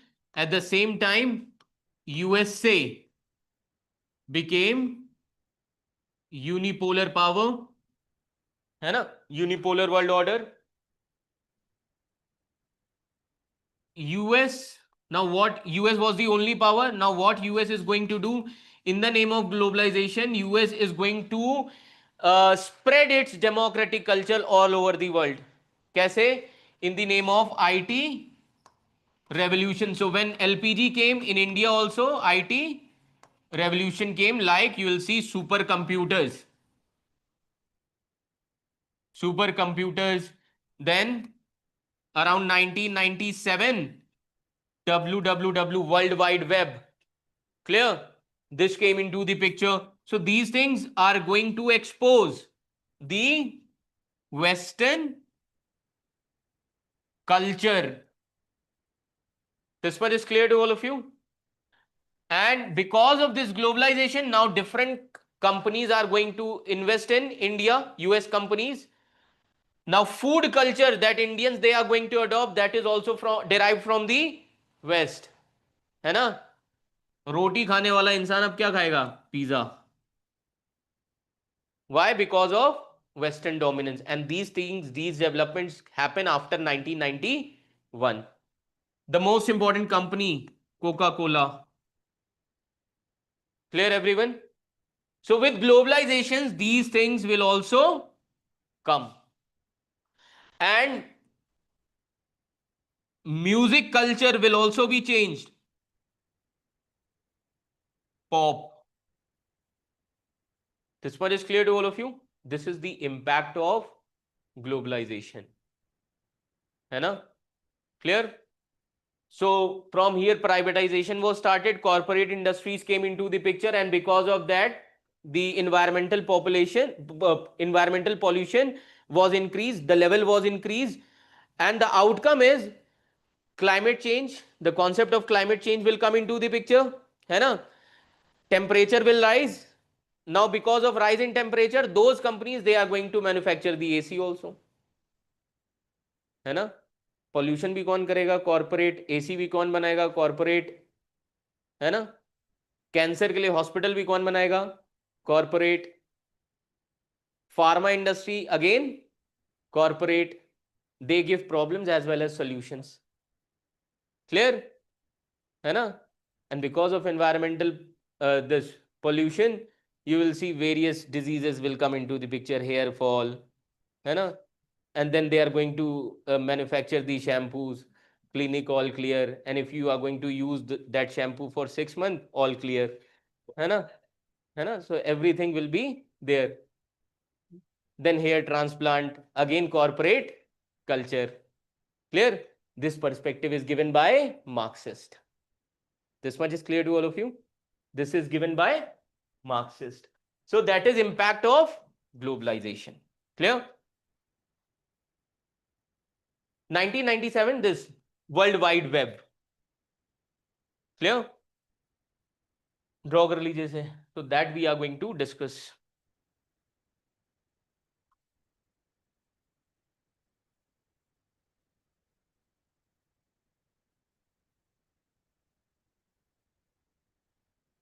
So globalization now, capitalists, they are going to say that globalization is going to make people rich, है ना? But negative impact will be the income inequality will also be increased.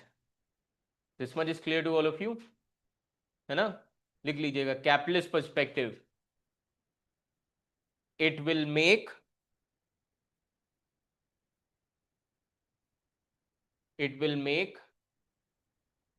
country rich and people poor. It will make country rich and people poor. है ना? That means makes you rich in iPhones but poor in jobs. है ना? सबसे ज्यादा youth आज iPhone की EMI दे रहा है. Clear? This much is clear to all of you. The next important topic.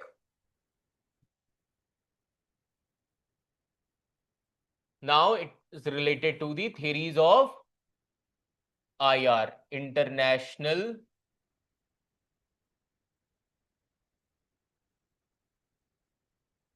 relations. Now with respect to international relations theories, realism, idealism, then Marxism, then neo-realism, then functionalist will come, and today post-truth. This is very important. Currently, which era is going on? Post-truth. Post-truth is a world where people will not believe in facts or evidence, they will believe in emotions. है ना? That is why 21st century is the century of right-wing wave all over the world. Clear? Draw कर लीजिए. System theory will not be under the theories, that will come under the calculation of IR. Clear? So first is theories, then comes system theory, zero-sum game theory, all these theories will be there. है ना? So, what about neoliberalism, sir? Where? Will we liberalism and neoliberalism? Neoliberalism is somehow similar to neo-realism also with minute difference. So neoliberalism we are going to discuss already in section A of paper 1. So liberalism also in the same there. We will Yes. also discuss the IR facets of that. हाँ. Okay. Clear everyone? And then comes calculations.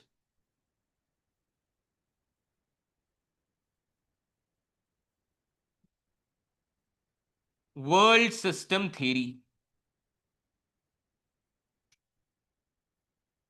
World system theory.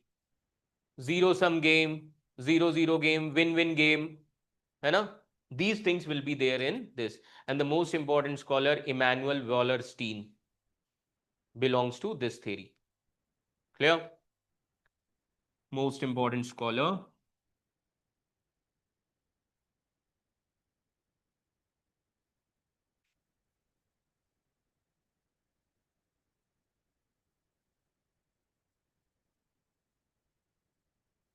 So from the perspective of UPSC, currently which theories are important? System and post-truth.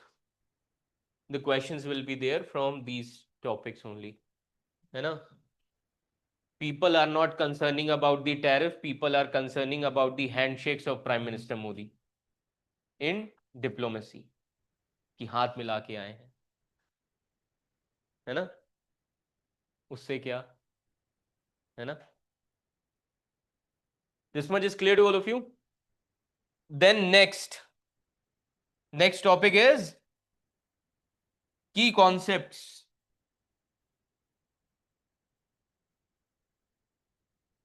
Now this topic is very interesting. You are going to understand balance of power.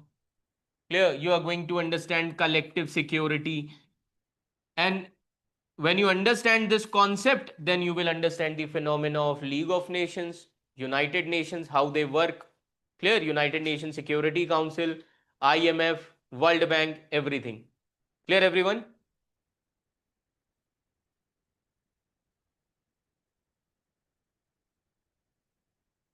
Again, in this also, zero-sum game will be there. So there are various concepts. But these two are very important.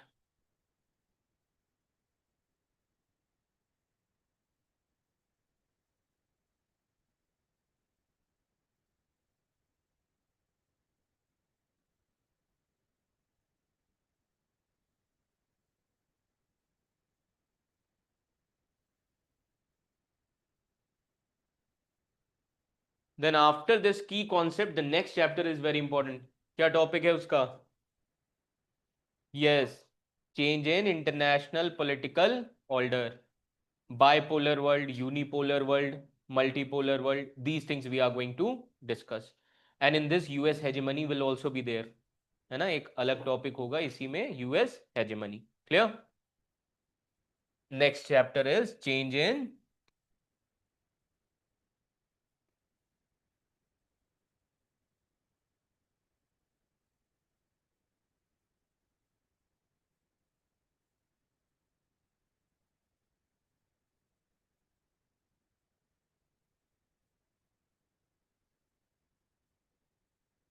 so in this bipolar, unipolar,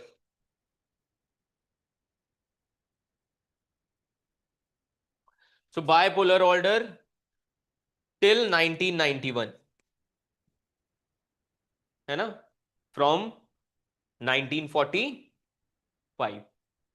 Clear? Unipolar from 1991 till 2000. And US hegemony was defeated by one of the incident, 9/11 attack, है ना? By Osama bin Laden, है ना? So this 9/11 attack on US. And then US hegemony was diminished because of 2008 global financial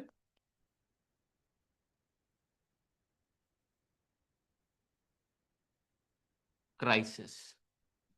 Clear? And because of this, capitalist world was capitalist world was devastated because of this crisis. और rise किसका हो गया? Rise of China. China is the outcome of this global financial crisis. Clear? And after this only China came up with its project called as BRI, Belt and Road Initiative. Clear, everyone? And there is one sub concept in this called as US hegemony.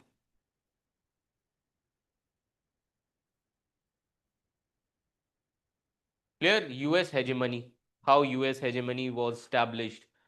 So for this, we need to understand the concepts which resulted into the foundation of Cold War. है ना? There is one more concept in this chapter, Cold War. है ना? Cold War is also there. Clear?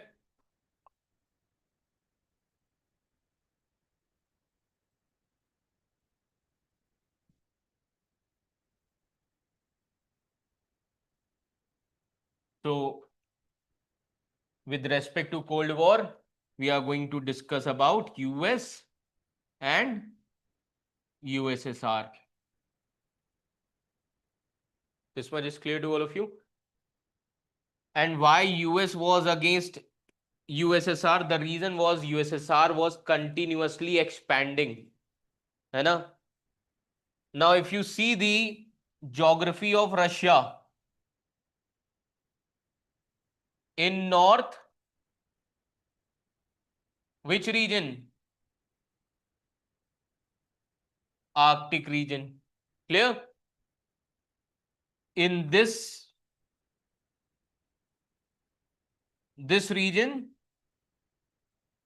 is covered with, again, ice because of cold desert. है ना? Siberia region. Here, today, there are Central Asian countries. Only this region is left. Here, Black Sea, and here, Baltic Sea. Clear, everyone? So, Russia cannot do trade and commerce from here, Arctic region. Neither it can do trade and commerce from this, nor from south because of Central Asia. There are only two doors. One is Black Sea, another is Baltic Sea. So here in Black Sea, which country is there? Ukraine. If Ukraine is going to join NATO, then Russia will come into the picture. है ना? Because it is the only gateway from which Russia can do trade and commerce. And if you are going to capture this area, then Russia will, or its economy will be destroyed. This much is clear to all of you. So why Black Sea is important? Because in this region, you have to connect it with geography. Warm water ports. Warm water ports are available like Sevastopol. This much is clear to all of you. That is why Russia has annexed Crimea in 2014. That was the main reason. So in this way, you can understand that Russia's foreign policy is not determined by the political phenomena of other country. Russia's foreign policy is determined by its geography. Geography is the most important factor in Russia. This much is clear to all of you. Draw कर लीजिए इसे.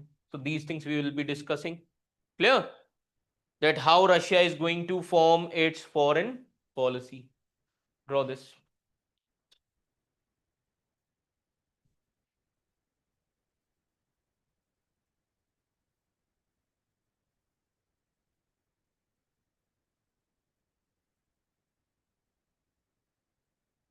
This much is clear to all of you. So this was there in this chapter, है ना? Change in international political order. Clear everyone? Now another important thing, like key concepts जो अभी हम previously discuss कर रहे थे, in key concept balance of power and collective security are there. Another important concept, national interest, है ना? It might be given in your syllabus. National interest is also there. Now what is foreign policy, or what is the main work of the foreign, or you can say diplomat? The main work of diplomat is to enhance its national interest, not its personal interest. This much is clear to all of you, है ना? That means national interest means what is in the interest of India. Currently, it is in the national interest of India to buy Russia's oil. That is why India is not going to obey the orders of United States of America. This much is clear to all of you. So national interest means what is in the interest of a nation. Just you can mention there itself. National interest, what is in the interest of a nation. है ना? Another concept in key concepts of IR is power. Power plays very important role in international relations. Clear? It is like, can I bully you? है ना? So if you want that no other country can bully you, you have to be very powerful. This much is clear to all of you. And power also comes with personality.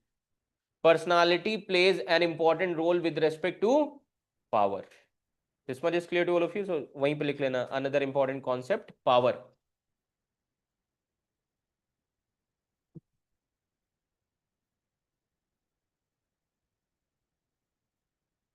Clear?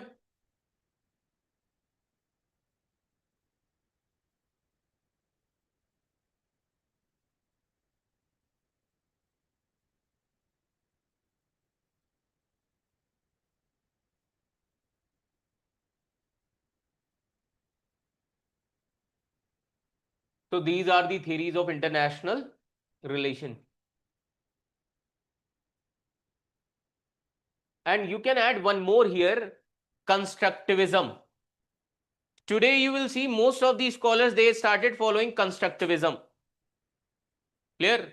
Like in JNU, if you go in JNU, if you are planning for a PhD, na, so your guide will say, do research on constructivism, because this is a new phenomenon today. Constructivism means whatever the reality that we see, we need to deconstruct those things. That means we need to check the society, we need to check the power. That means deconstruct all the variables and then formulate a new theory called as constructivism. This one is clear to all of you? So वहीं पे add कर लेना constructivism.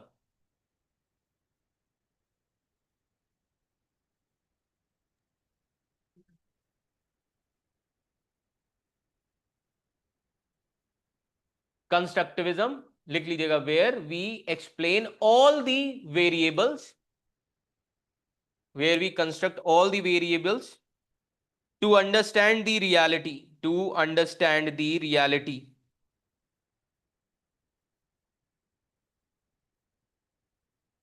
To understand the reality. Clear?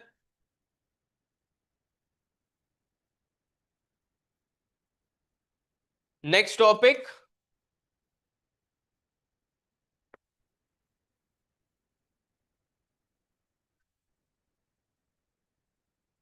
International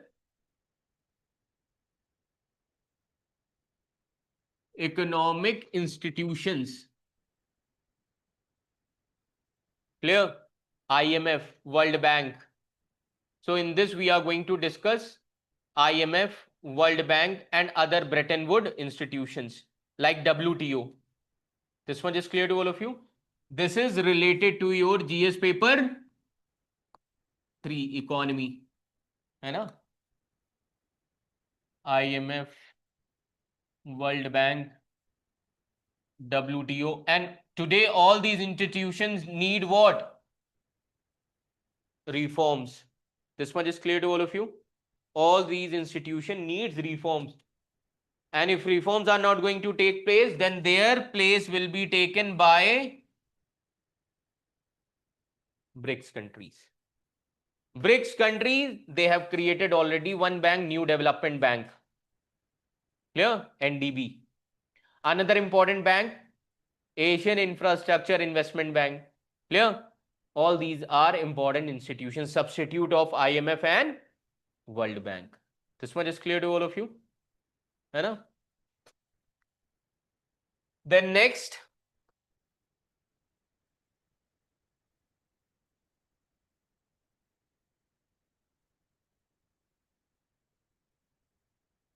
in UN system, we need to understand UNSC reforms. अब section B देखो, again India and UN system will be there in section B. Paper 2 section B, it is given India and UN system. We are going to connect these two topics together.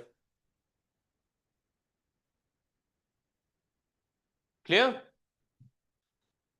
UN and then India and UN system. Now, why India is important for UN? Because of peacekeeping forces.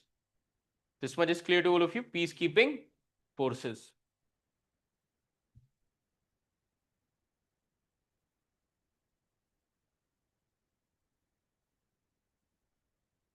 Clear? Then regionalization.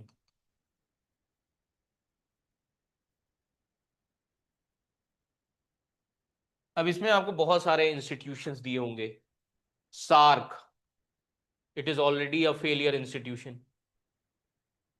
Another, BIMSTEC. Then ASEAN. successful model of regionalization? European Union, APEC, NAFTA, North America Free Trade Agreement. Clear? So these are important. There are other institutions also. Clear? Now, from the perspective of exam, SARC is still important. They can ask difference between SARC and BIMSTEC.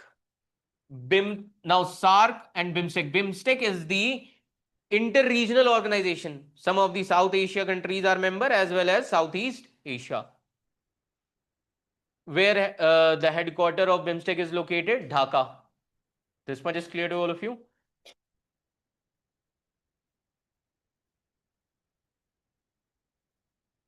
And this organization was created in 1997 and this was created in 1985. So BIMSTEC came in 1997, but headquarter was created in 2014. Clear? BIMSTEC became important after SARC became defunct organization. है ना? So India ने क्या किया? India started isolating Pakistan. So the best way to isolate Pakistan is, so you can say SARC minus Pakistan is equals to BIMSTEC. Only Pakistan and Afghanistan are not members in BIMSTEC. Rest other countries of SARC are member of BIMSTEC. This much is clear to all of you. Nepal, Bhutan, all these countries are members of BIMSTEC. This much is clear. Then ASEAN model. This is the successful model of regionalization. European Union, again successful model. APEC and NAFTA. Now because of Trump, these institutions are not important. Clear? Because Trump has already announced in its first term that NAFTA is irrelevant. US should come out from NAFTA. And his policy is America's protectionism, that America should follow its own interests first, then other. This much is clear to all of you. So these are some important institutions. Clear? Online students, this much is clear to all of you.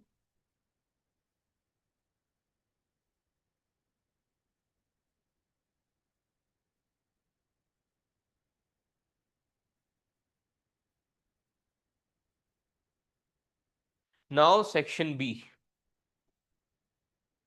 Contemporary global concerns, again IR में हम पढ़ लेंगे, है ना? Terrorism is there. Then again another important concern is related to climate change. That is also a contemporary global concern. Human rights, again human rights was there in section A. So those issues will be studying there itself. Clear? Now there are total 8 chapters in section B.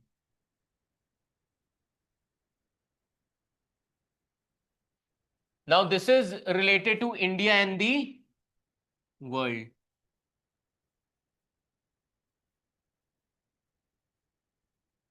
है ना? Now first chapter is related to foreign policy and determinants. है ना? Determinants of foreign policy.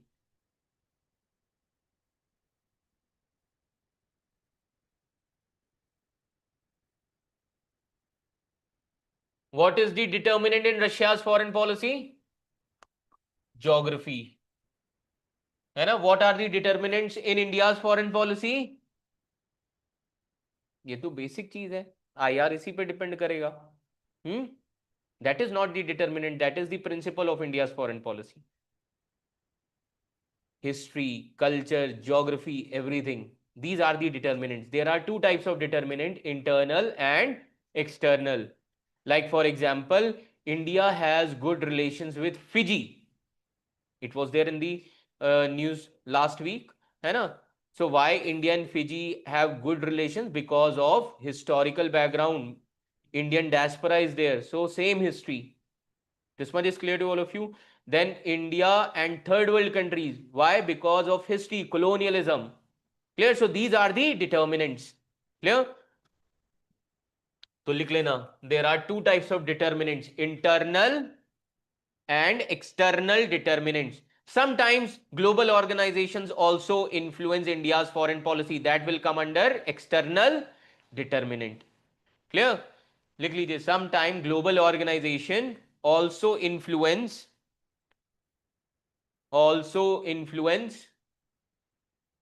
India's foreign policy.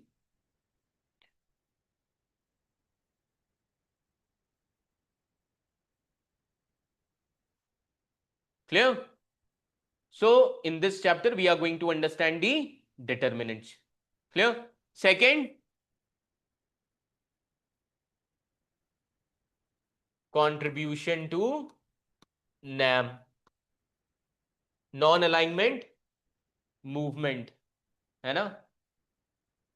Non-alignment movement, and NAM was also there in section A of Cold War में, because NAM was the policy of Cold War when two blocks were there, that is USA and USSR. So Prime Minister Nehru decided that we are not going to align our policy neither with US nor with USSR.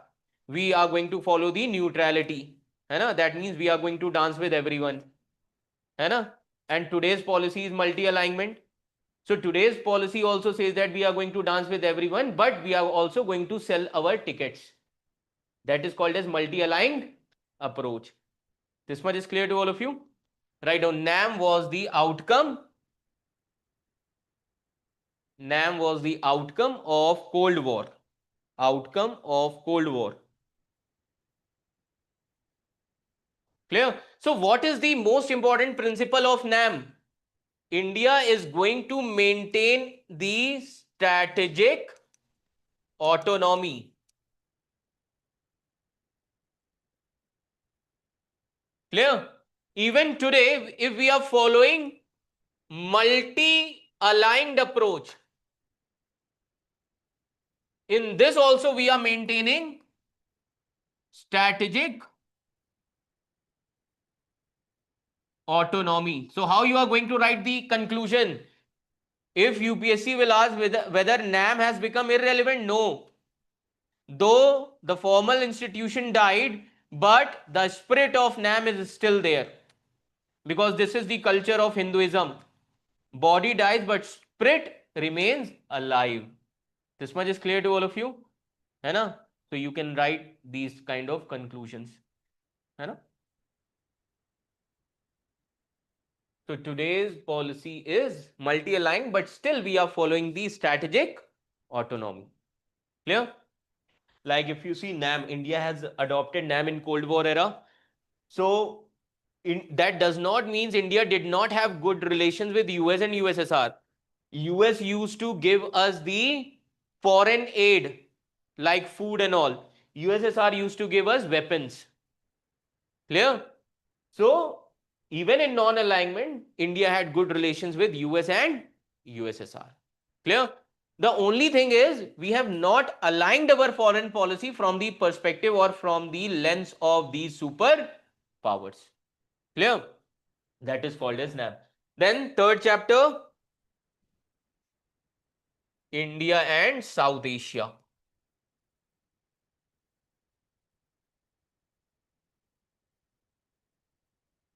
Now why India and South Asia is important? Being a largest country in South Asia, है ना? Other neighbors are also there. If India's aspiration is to become a global power, first you have to become a regional power. This much is clear to all of you. And why US became a superpower? The reason was US neighborhood was peaceful.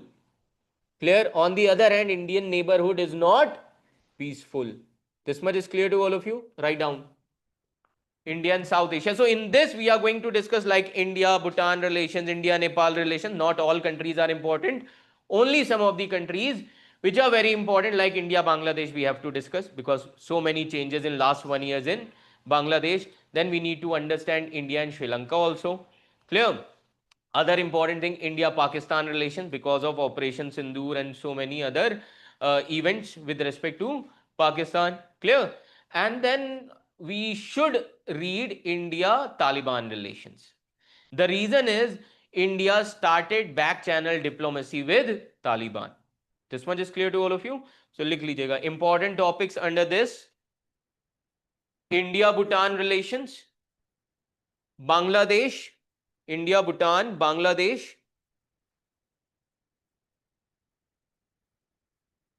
Sri Lanka,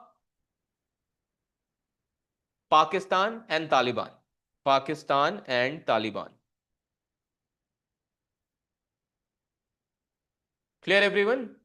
So these are the things that we are going to discuss. Next important topic: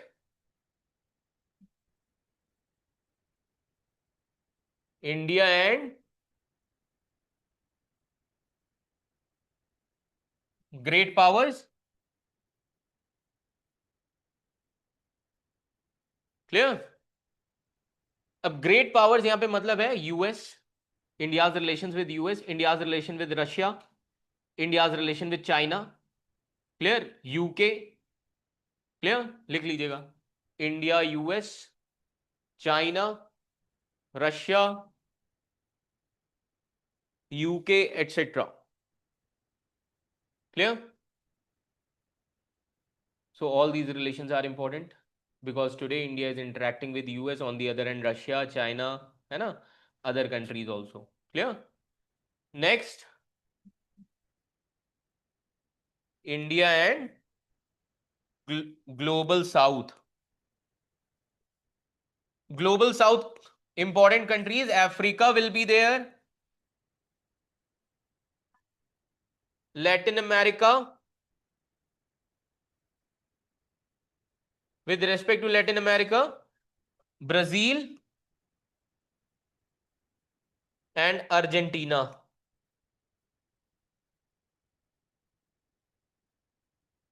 Clear? Remember in some like in current affairs we discuss about India and Argentina relations. है ना? हाँ. Clear? So that is important from the perspective of PSIR as well. Clear? So why Africa is important? Because of resources. And this region had the potential to become a great investment hub for India.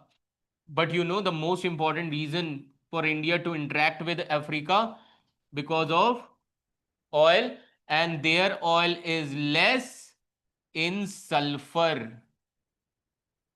And if the oil is less in sulfur, it is not going to create pollution. Clear? Africa, Russia, Iran, their oil is less in sulfur. Middle East oil, Gulf countries, their oil is more in sulfur.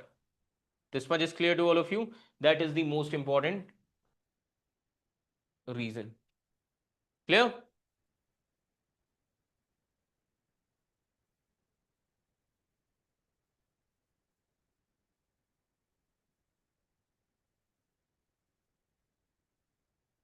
Then next,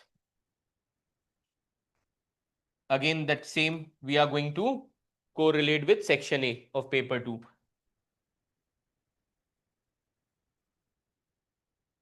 And then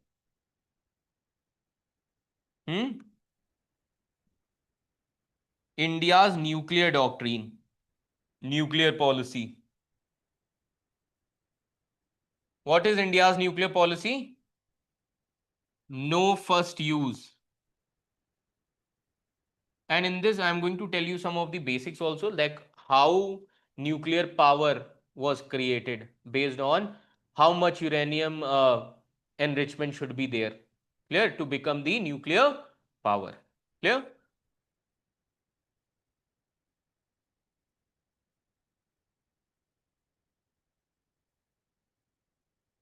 है ना?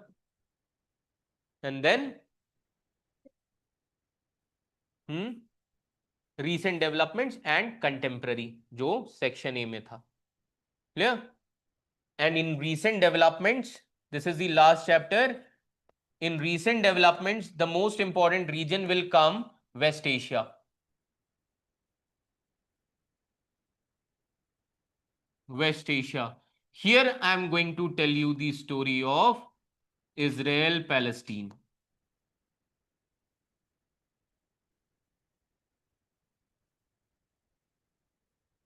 Clear? इसी से सारे issue जुड़े हुए हैं, issue of Gaza, issue of Iran, issue of Hezbollah, है ना, issue of Hamas, everything is related to this issue only. This much is clear to all of you?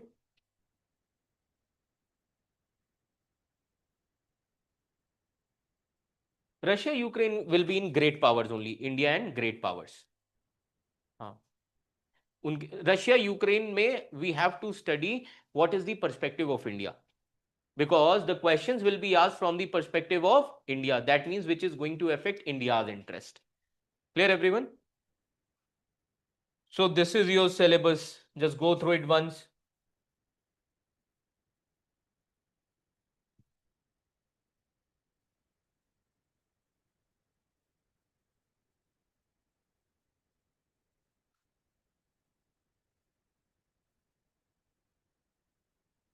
Clear, everyone?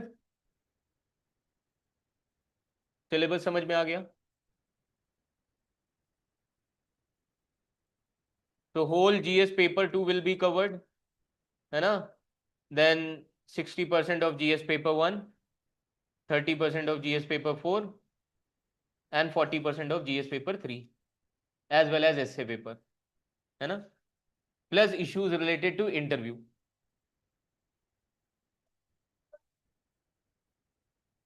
Prelims say related, for example, international organization, that I will be telling you that you should read this particular organization for your prelims. Clear? Just go through it once. Online students, this much is clear to all of you?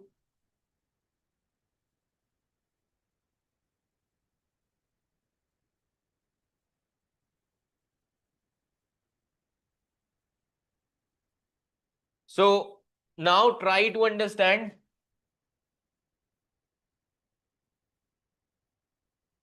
your homework will be 20%.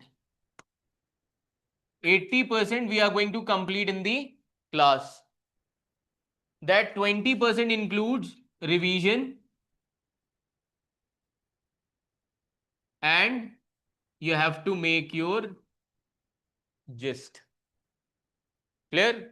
Like by the end of the week, whatever the topics that we are going to cover, what you have to do on Saturday and Sunday. For example, if we have discussed about Aristotle, so you are just going to make the mind map within one page. समझ में आ रहा है? Within one page, you are going to write about his theories. What are his theories? Then his criticisms, critic scholars. That's it. Because the most important thing is this is a subject where vast number of scholars are there, and that is true also. है ना? Even Rikshewala is a scholar in India-Pakistan relation. है ना? Chaiwala can give you the theory of India-Pakistan and India-China relations. That is why this subject has vast number of scholars. This much is clear to all of you? So only this thing you have to do.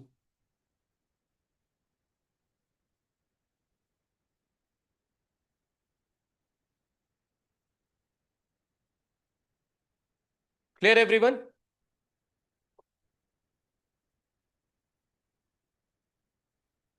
Now, after every topic, like for example, once we are going to cover Western political thought, ideology, and theories of state, then you will be having one test. Clear? Test will be there. Like total 10 questions will be there from those particular topics. So after every topic, you are going to have sectional test also. As well as we are going to practice all the PYQs. PYQs, class notes and test. Only that much you have to revise for your examination. है ना? If you want to clear your mains. Clear? Because 500 marks का सवाल है यहाँ पर. है ना? An optional is going to create your rank. Clear? Now, political science is one of the oldest disciplines, and this subject born from philosophy.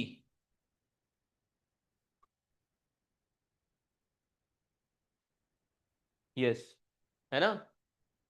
It took its birth from philosophy. Who is the father of philosophy? Socrates, है ना? Father of philosophy and ethics. Father of philosophy and ethics. That is Socrates. Clear? Draw करिए इसे. And the most important disciple of Socrates was Plato. Clear? In Arab world, Plato is called as Aflatun, है ना? Because of his wide shoulders. Clear? He was called as Aflatun.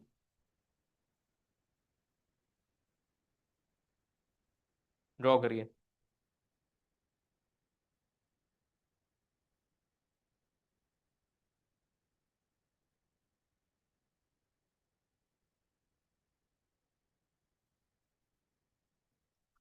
And the most important part of political science is comparative politics. Just now we have discussed now. What is comparative politics? To compare different political institutions. Clear? पहले draw कर लीजिए.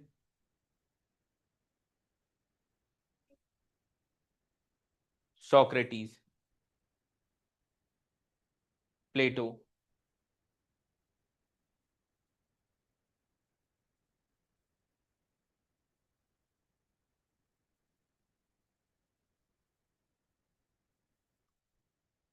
Now write down question. What is comparative politics? Comparative politics. So write down in comparative politics. In comparative politics. In comparative politics, we study the politics of developing areas. In comparative politics, we study the politics of developing areas or countries, for example, India. For example, India. This much is clear to all of you? Then international relations. Even international relations is based on political science. So political science is considered as the mother discipline of international relations. Write down. Political science is the mother discipline of IR. Political science is the mother discipline of IR. That is, it is interdisciplinary. That is, it is interdisciplinary. Interdisciplinary. Clear? Interdisciplinary. Correlated with each other. So overall, political science is not a completely science that the way we see physics, chemistry and all, है ना? Limited science is there. This much is clear to all of you. Write down. Political science is not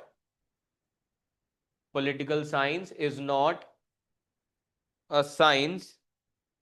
Political science is not a science in the way we consider physics, chemistry as science. In the way we consider physics, chemistry as science. Clear? Why? Because if you see political science deals with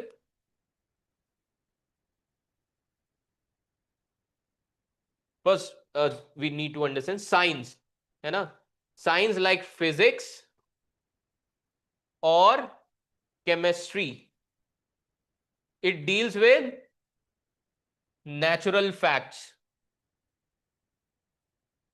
Political science deals with human.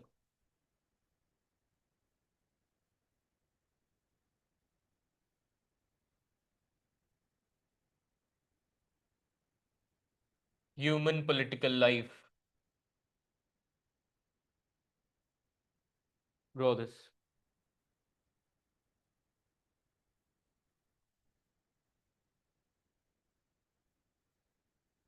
Clear? So when the word science is there, that means scientific approach is there in political science. Write down. Political science can be considered as a science. Political science can be considered as a science in the sense that is, it is a systematic and rational endeavor, systematic and rational endeavor to understand the political world,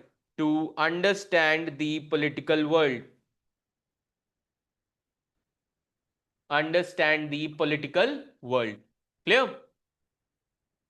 अब ये तो समझ लिया. Now the question here is how to define political.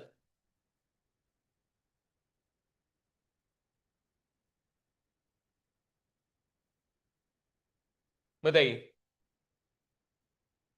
how to define the political?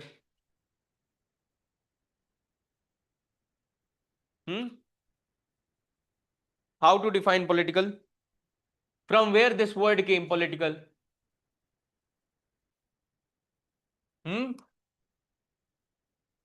Greek word, there was one Greek term called as polis, है ना? It means city state. In Greek, there was a concept of city state, similar to the village republics of India in ancient times. That means nation system was not there. Nation is a modern concept. City state system. Athens, Sparta, all these were city state. Today there are some cities which are called as city states. Vatican City, autonomous city, Singapore City. They are not nation, they are city states. This much is clear to all of you. Now, when we say city state, state means authority. State represents what?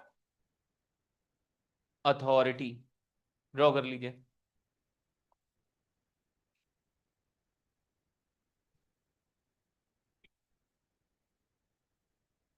This much is clear to all of you. So anything which is related to state comes directly under the domain of political science. Write down. Anything which is associated with state,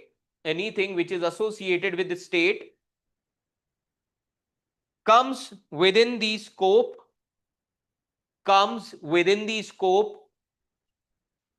of political science.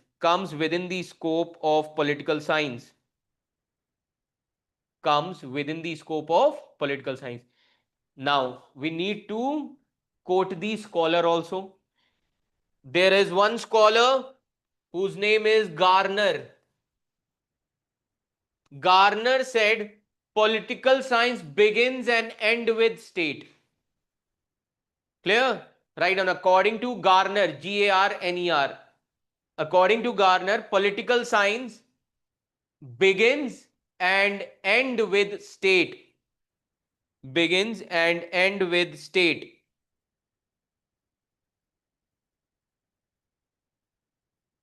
This much is clear to all of you. Then there are two approaches to understand political science. Already we have discussed in overview. What are those two approaches? Conventional and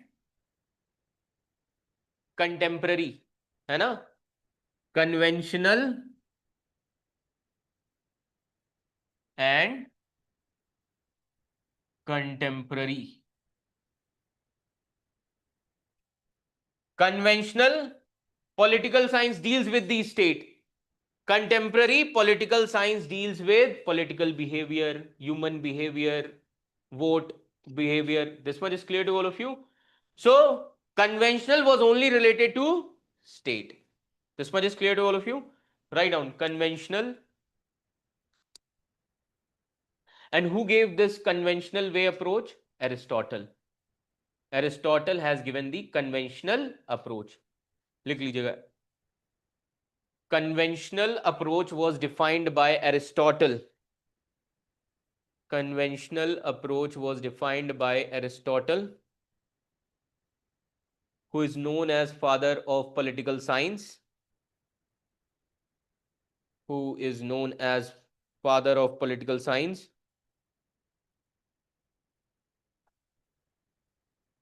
है ना? अच्छा, why he has given this approach? He said, so in this Aristotle, so Aristotle ने क्या किया? He has divided human life into two spheres.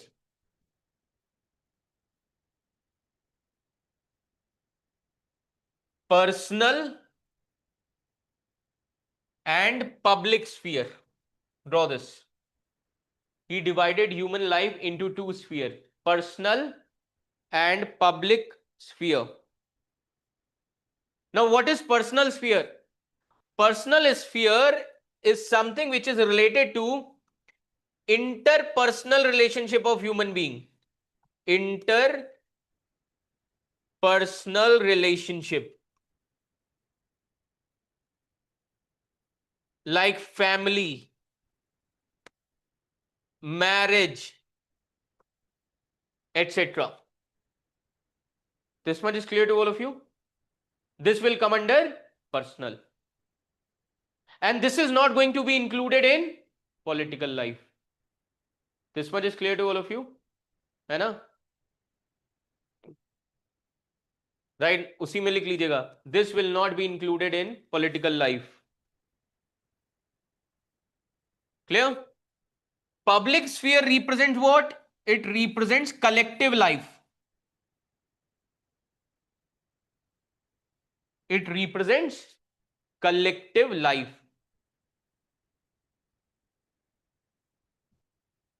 तो Aristotle ने क्या कहा? Public sphere will come under the political. This much is clear to all of you? Public sphere will come under the political.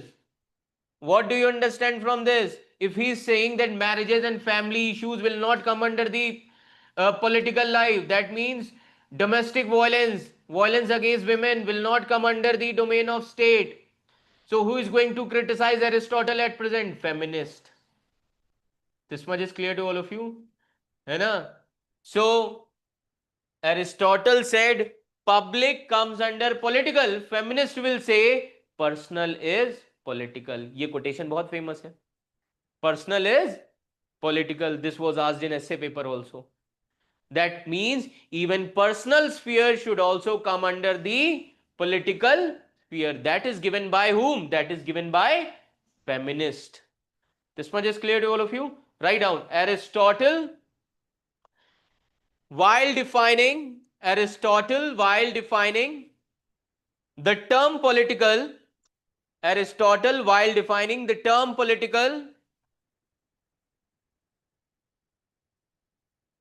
has said public sphere will come under political. Public sphere will come under political. Public sphere will come under political.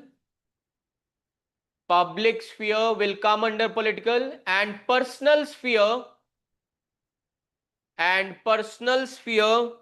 of life, personal sphere of life will not come under, personal sphere of life will not come under political, will not come under political.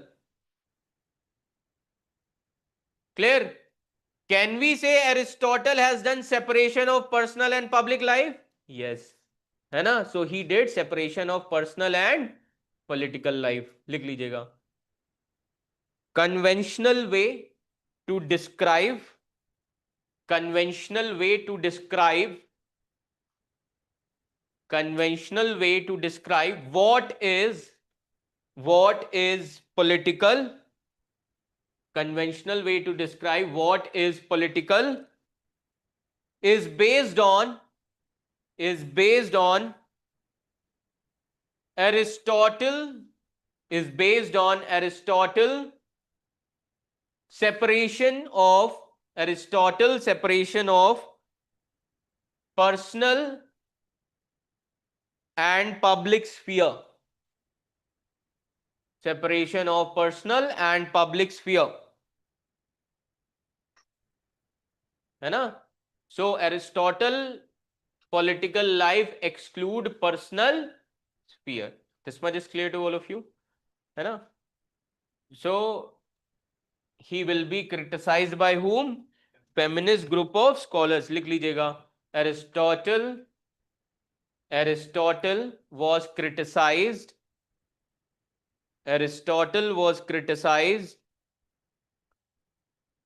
by radical feminist. Aristotle was criticized by radical feminist. So Carol Hanisch was the radical feminist and इन्होंने क्या कहा? Even personal is political.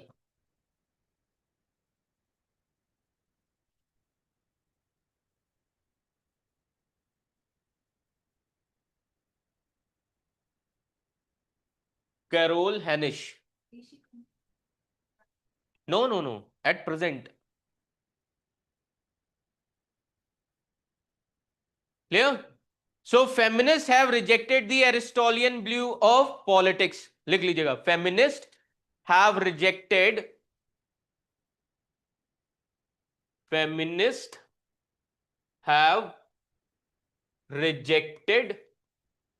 the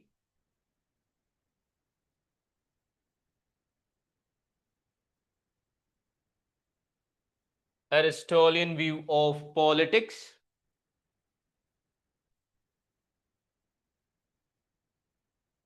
So radical feminists said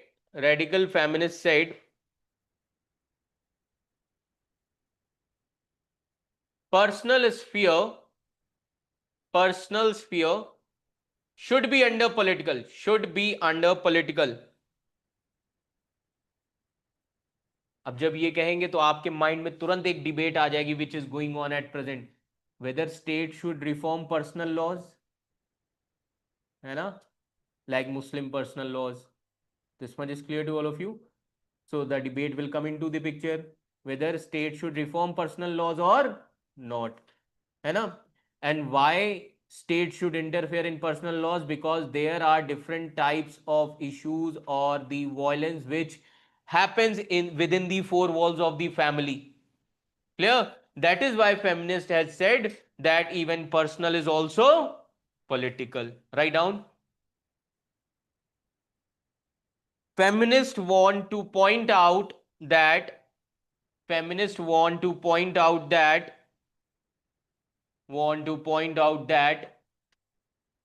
there is a violence against women.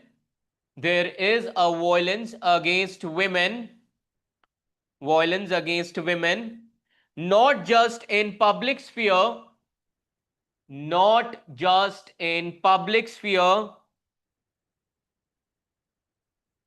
but also within the four walls of family.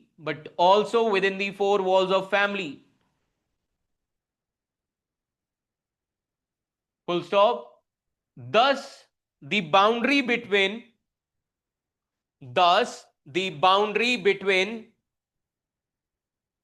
personal and political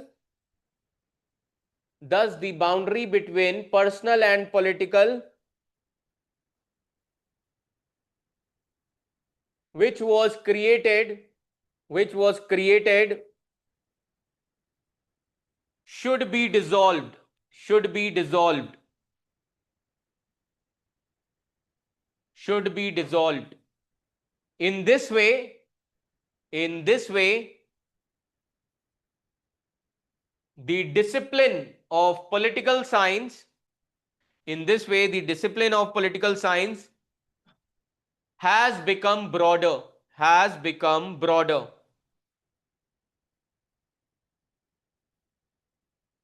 This much is clear to all of you, है ना?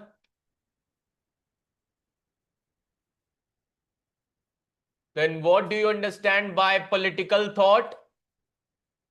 What is political thought? Individualistic phenomenon in different time and space. है ना? Write down the heading, political thought.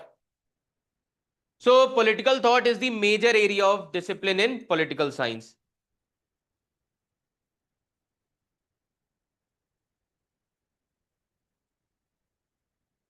Write down, political thought is a major area of study. Political thought is a major area of study. Major area of study in the discipline of political science. In the discipline of political science. Why? Because it is the base of this subject. Without understanding the political thought, you cannot understand political science. Clear? लिख लीजिएगा, it is the base of this subject.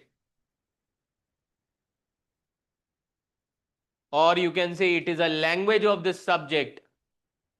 It is a language. It is a language or discourse of this subject. Language or discourse of this subject. Clear?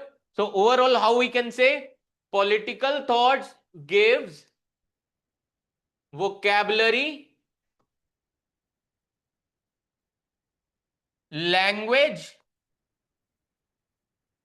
to political science. Political thought gives vocabulary, language to political science.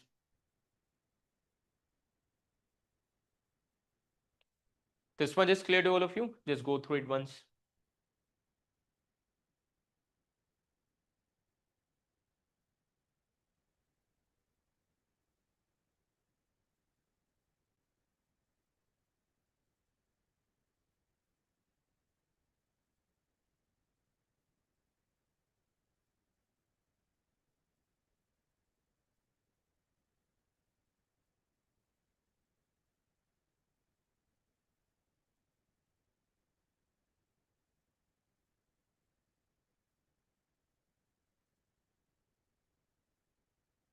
Clear everyone?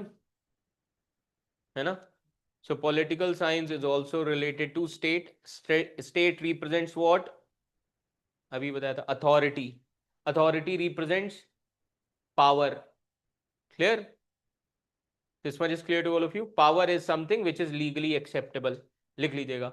State represents authority in political science. State represents authority in political science. Comma, authority denotes power to make laws. Authority denotes power to make laws. Authority denotes power to make laws. And power to punish. And power to punish the lawbreakers. And power to punish the lawbreakers. है ना? तो overall state क्या है? State is an institution. It is an institution which is to be determined by the coercive power. Coercive power means state is the only institution which has coercive power like army, police, है ना, etc. Clear everyone? So state is an institution to be determined with the elements of coercion or coercive power. Clear? Coercion or coercive power. This much is clear to all of you. अब एक चीज समझो, ये draw कर ले सभी ने. Done. Draw this first.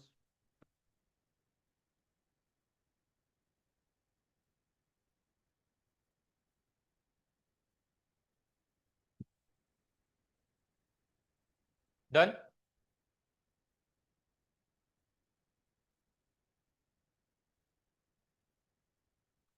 This much is clear to all of you. Now, in ancient times, there was a concept of city states, है ना? City states, and those were Greek states. Then gradually, what happened? It is going to form the Greek civilization. And who expanded the area of Greek civilization? Alexander the Great. And after the death of Alexander, the center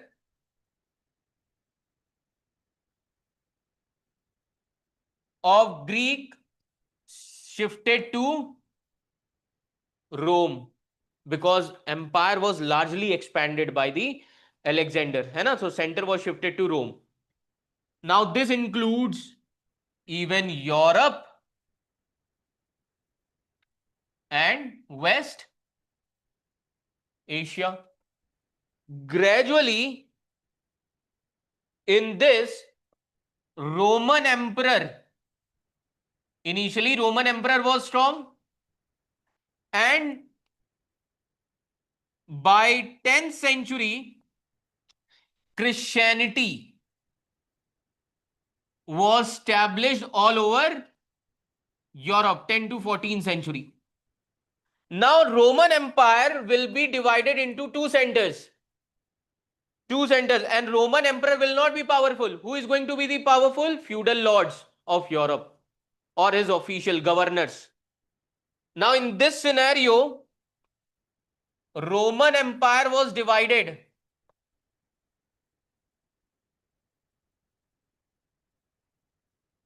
in Europe, that means in Western Roman Empire, the center was Rome.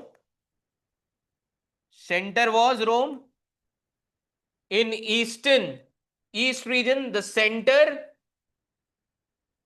was Constantinople.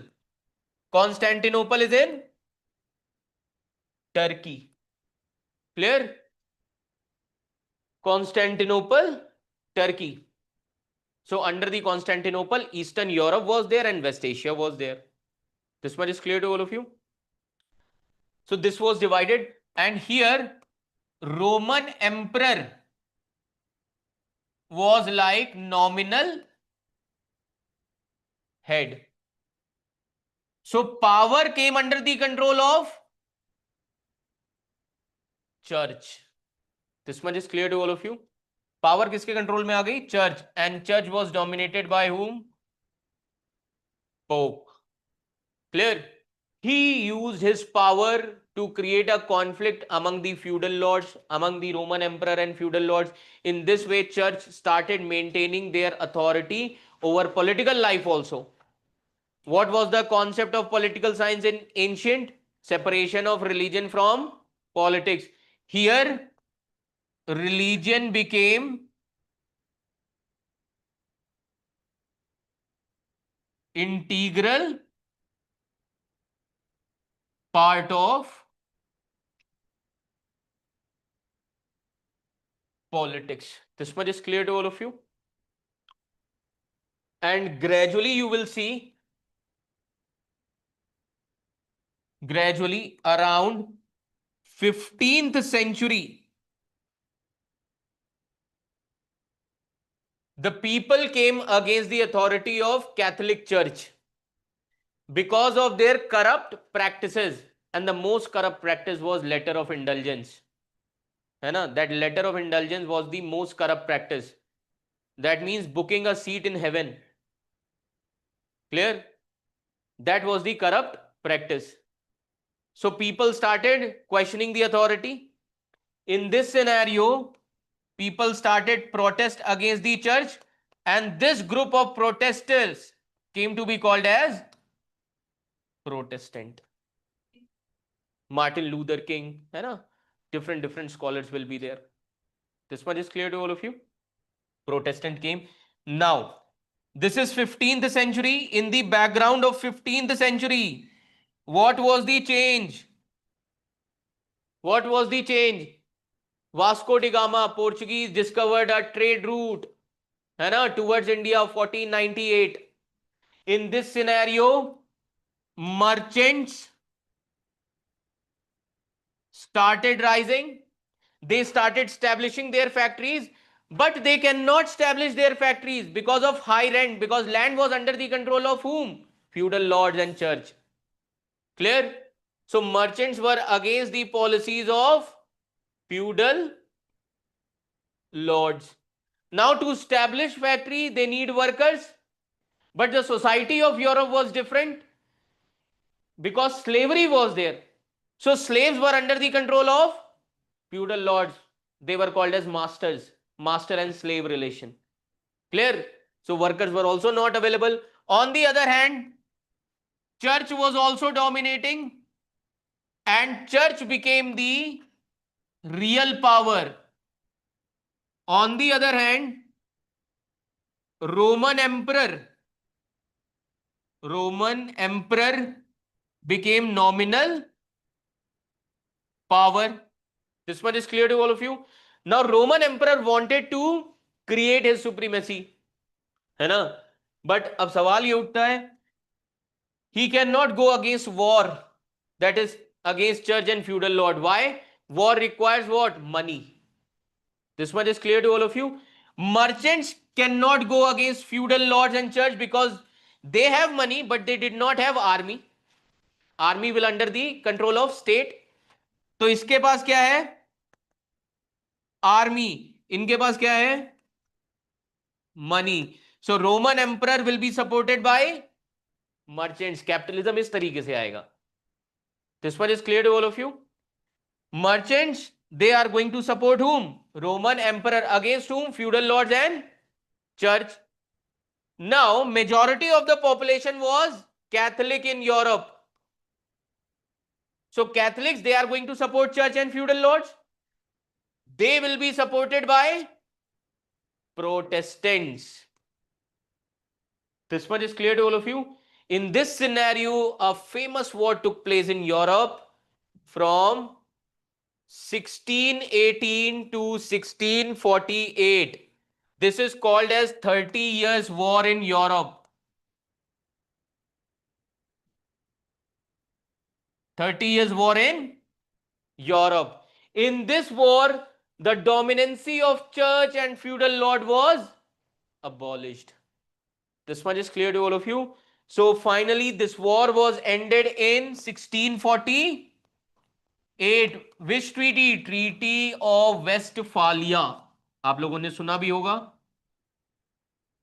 Westphalia is a place in Germany. Clear? Treaty of Westphalia.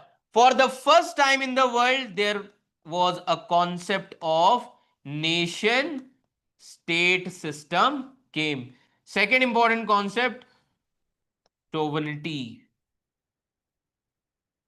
This much is clear to all of you. Now why this nation concept? Now nation is going to have their defined boundaries. Now capitalists wanted that nation should be established so that within their boundaries they should be powerful and they should do trade and commerce peacefully. इसीलिए Karl Marx क्या कहता है? That the concept of a nation and religion is utilized by the capitalism. This much is clear to all of you. Lockdown was there only for the common people. Ambani can go anywhere. During the time period of lockdown, Ambani has purchased one island in Dubai, है ना? But it was not open for common people. This much is clear to all of you. So Treaty of Westphalia. In this scenario, nation state concept came, and the first nation which was established, Britain, then French. Clear? Gradually these nations will come into the picture. अब यहां पर क्या होगा? After this war, capitalists wanted that for to do trade and commerce, we need stable government. है ना? Stability should be there. So initially in 1649, capitalists, they are going to support absolute monarchy.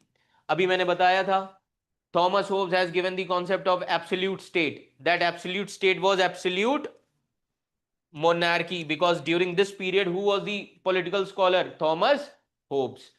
Now, absolute monarchy means all power should be under the control of a king. So, Roman emperor was important here. Now, capitalists, since beginning they wanted their rule. Since beginning they wanted their rule. Once monarchy is stabilized, then from 1688, अब एक चीज याद रखिएगा, slaves were under the control of feudal lords. How slaves were motivated? Capitalists gave them the slogan of free. We will make you free from the chains of slavery, and from there the concept of freedom came. समझ में आ रहा है? From there the concept of freedom came. Clear? In this way, those slaves, they supported capitalist class, and those slaves became working class. They became workers and laborers in factories. This much is clear to all of you. Now, capitalists wanted to abolish this absolute monarchy. Now, what they are going to say? In 1688, they are going to tell to workers, revolt against monarchy. Once revolt will be done, once monarchy will be abolished, then you are going to get the voting rights. You will get power. In this scenario, workers, they are going to do the revolt against the monarchy, and that revolution is called as Glorious Revolution. Glorious Revolution in Britain. And this year, monarchy was abolished, and capitalists, they imposed constitutional monarchy in Britain. This much is clear to all of you. And they brought an institution called as Parliament. So now, who became supreme in Britain? Parliament in 1689. And in Parliament, 90% of parliamentarians were capitalists. So who is going to make law? Capitalist. अब workers क्या पूछेंगे? That you have to give us voting rights, है ना? Parliament आ गया. सो इन 1689, capitalists, they are going to bring what? Gentleman resolution.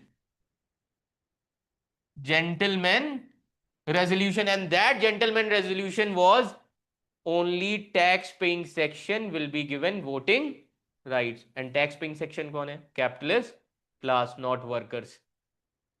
This much is clear to all of you. In this way, capitalists came into power. First, they supported Roman emperor against the church because they needed army, है ना?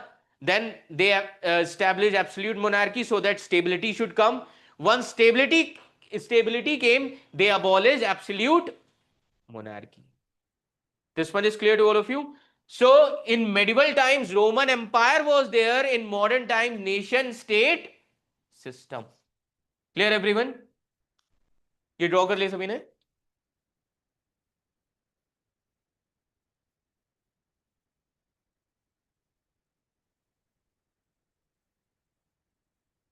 From here.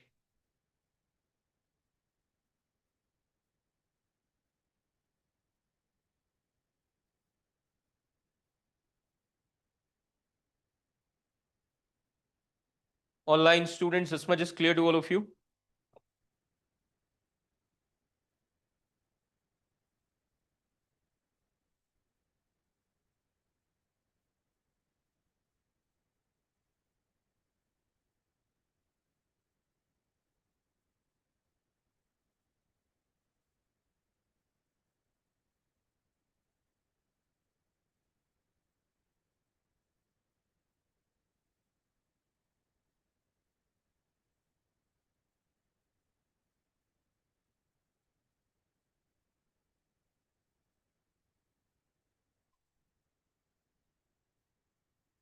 No, I'm not going to dictate. I'm just telling you how nation state system came. So I'll be telling you what is nation state. This is related to world history. This we are going to complete it in we are going to discuss in world history also.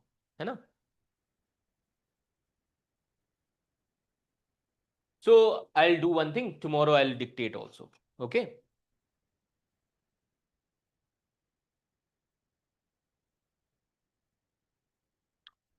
So ancient times, city-state system, medieval time, Roman Empire, modern time, nation state, and contemporary supranation, European Union. A nation within nation. European Union, which have its own parliament, own flag, own bank. Clear, everyone? It looks like a super nation. That is why it is called as supranation. This much is clear to all of you. So in Europe, 4 changes. First is city-state, medieval times, Roman Empire, modern times, nation-state, contemporary, supranation. Example, European Union. This much is clear to all of you? Done?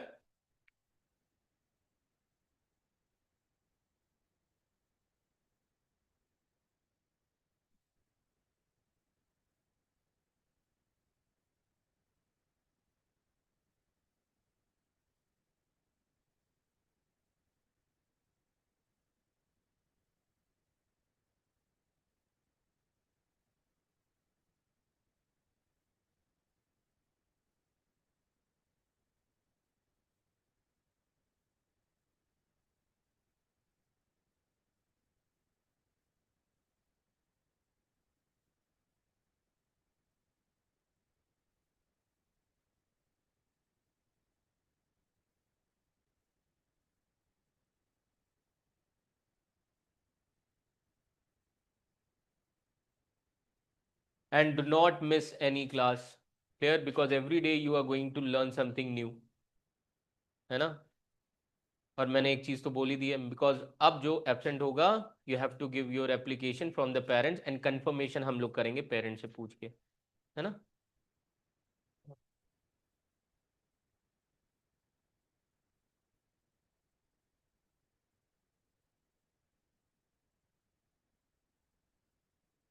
Done?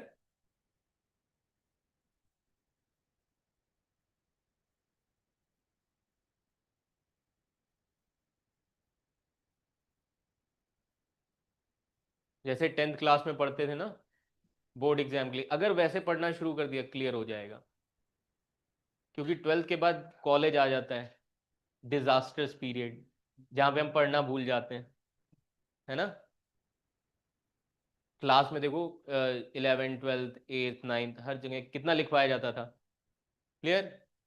Because writing से क्या होता है, you can revise, है ना, whatever the thing that you are going to understand, then once you write that is the first revision. Clear?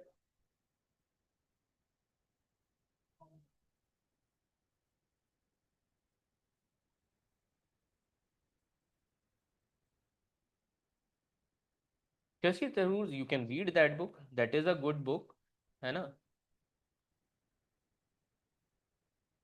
If you want, you can read, है ना? That is the optional thing. Shashi Tharoor book. The only thing is if you are able to understand, है ना? But I think Pax Indica जो है, that is easy. And Sameer Saran की एक book है PACS ब्रिटानिकाना, है ना, which is on China, that is actually tough, है ना. Pax Indica you can read, because in that book you are going to get the concepts दिए हुए हैं, है ना, so you can read that.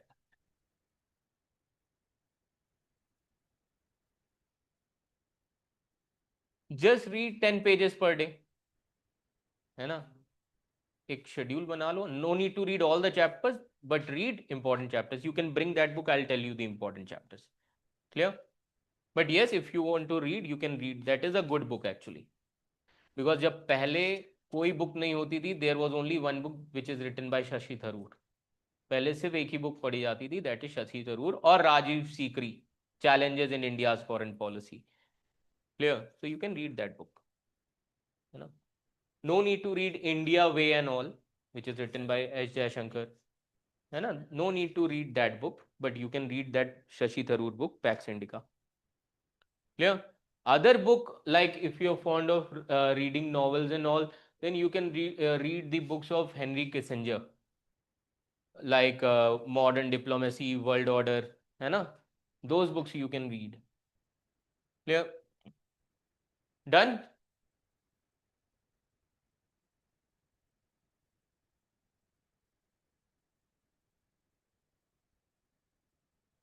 So tomorrow we'll start from here itself, है ना. So tomorrow we'll be discussing some other basic facts in PSIR. Clear everyone?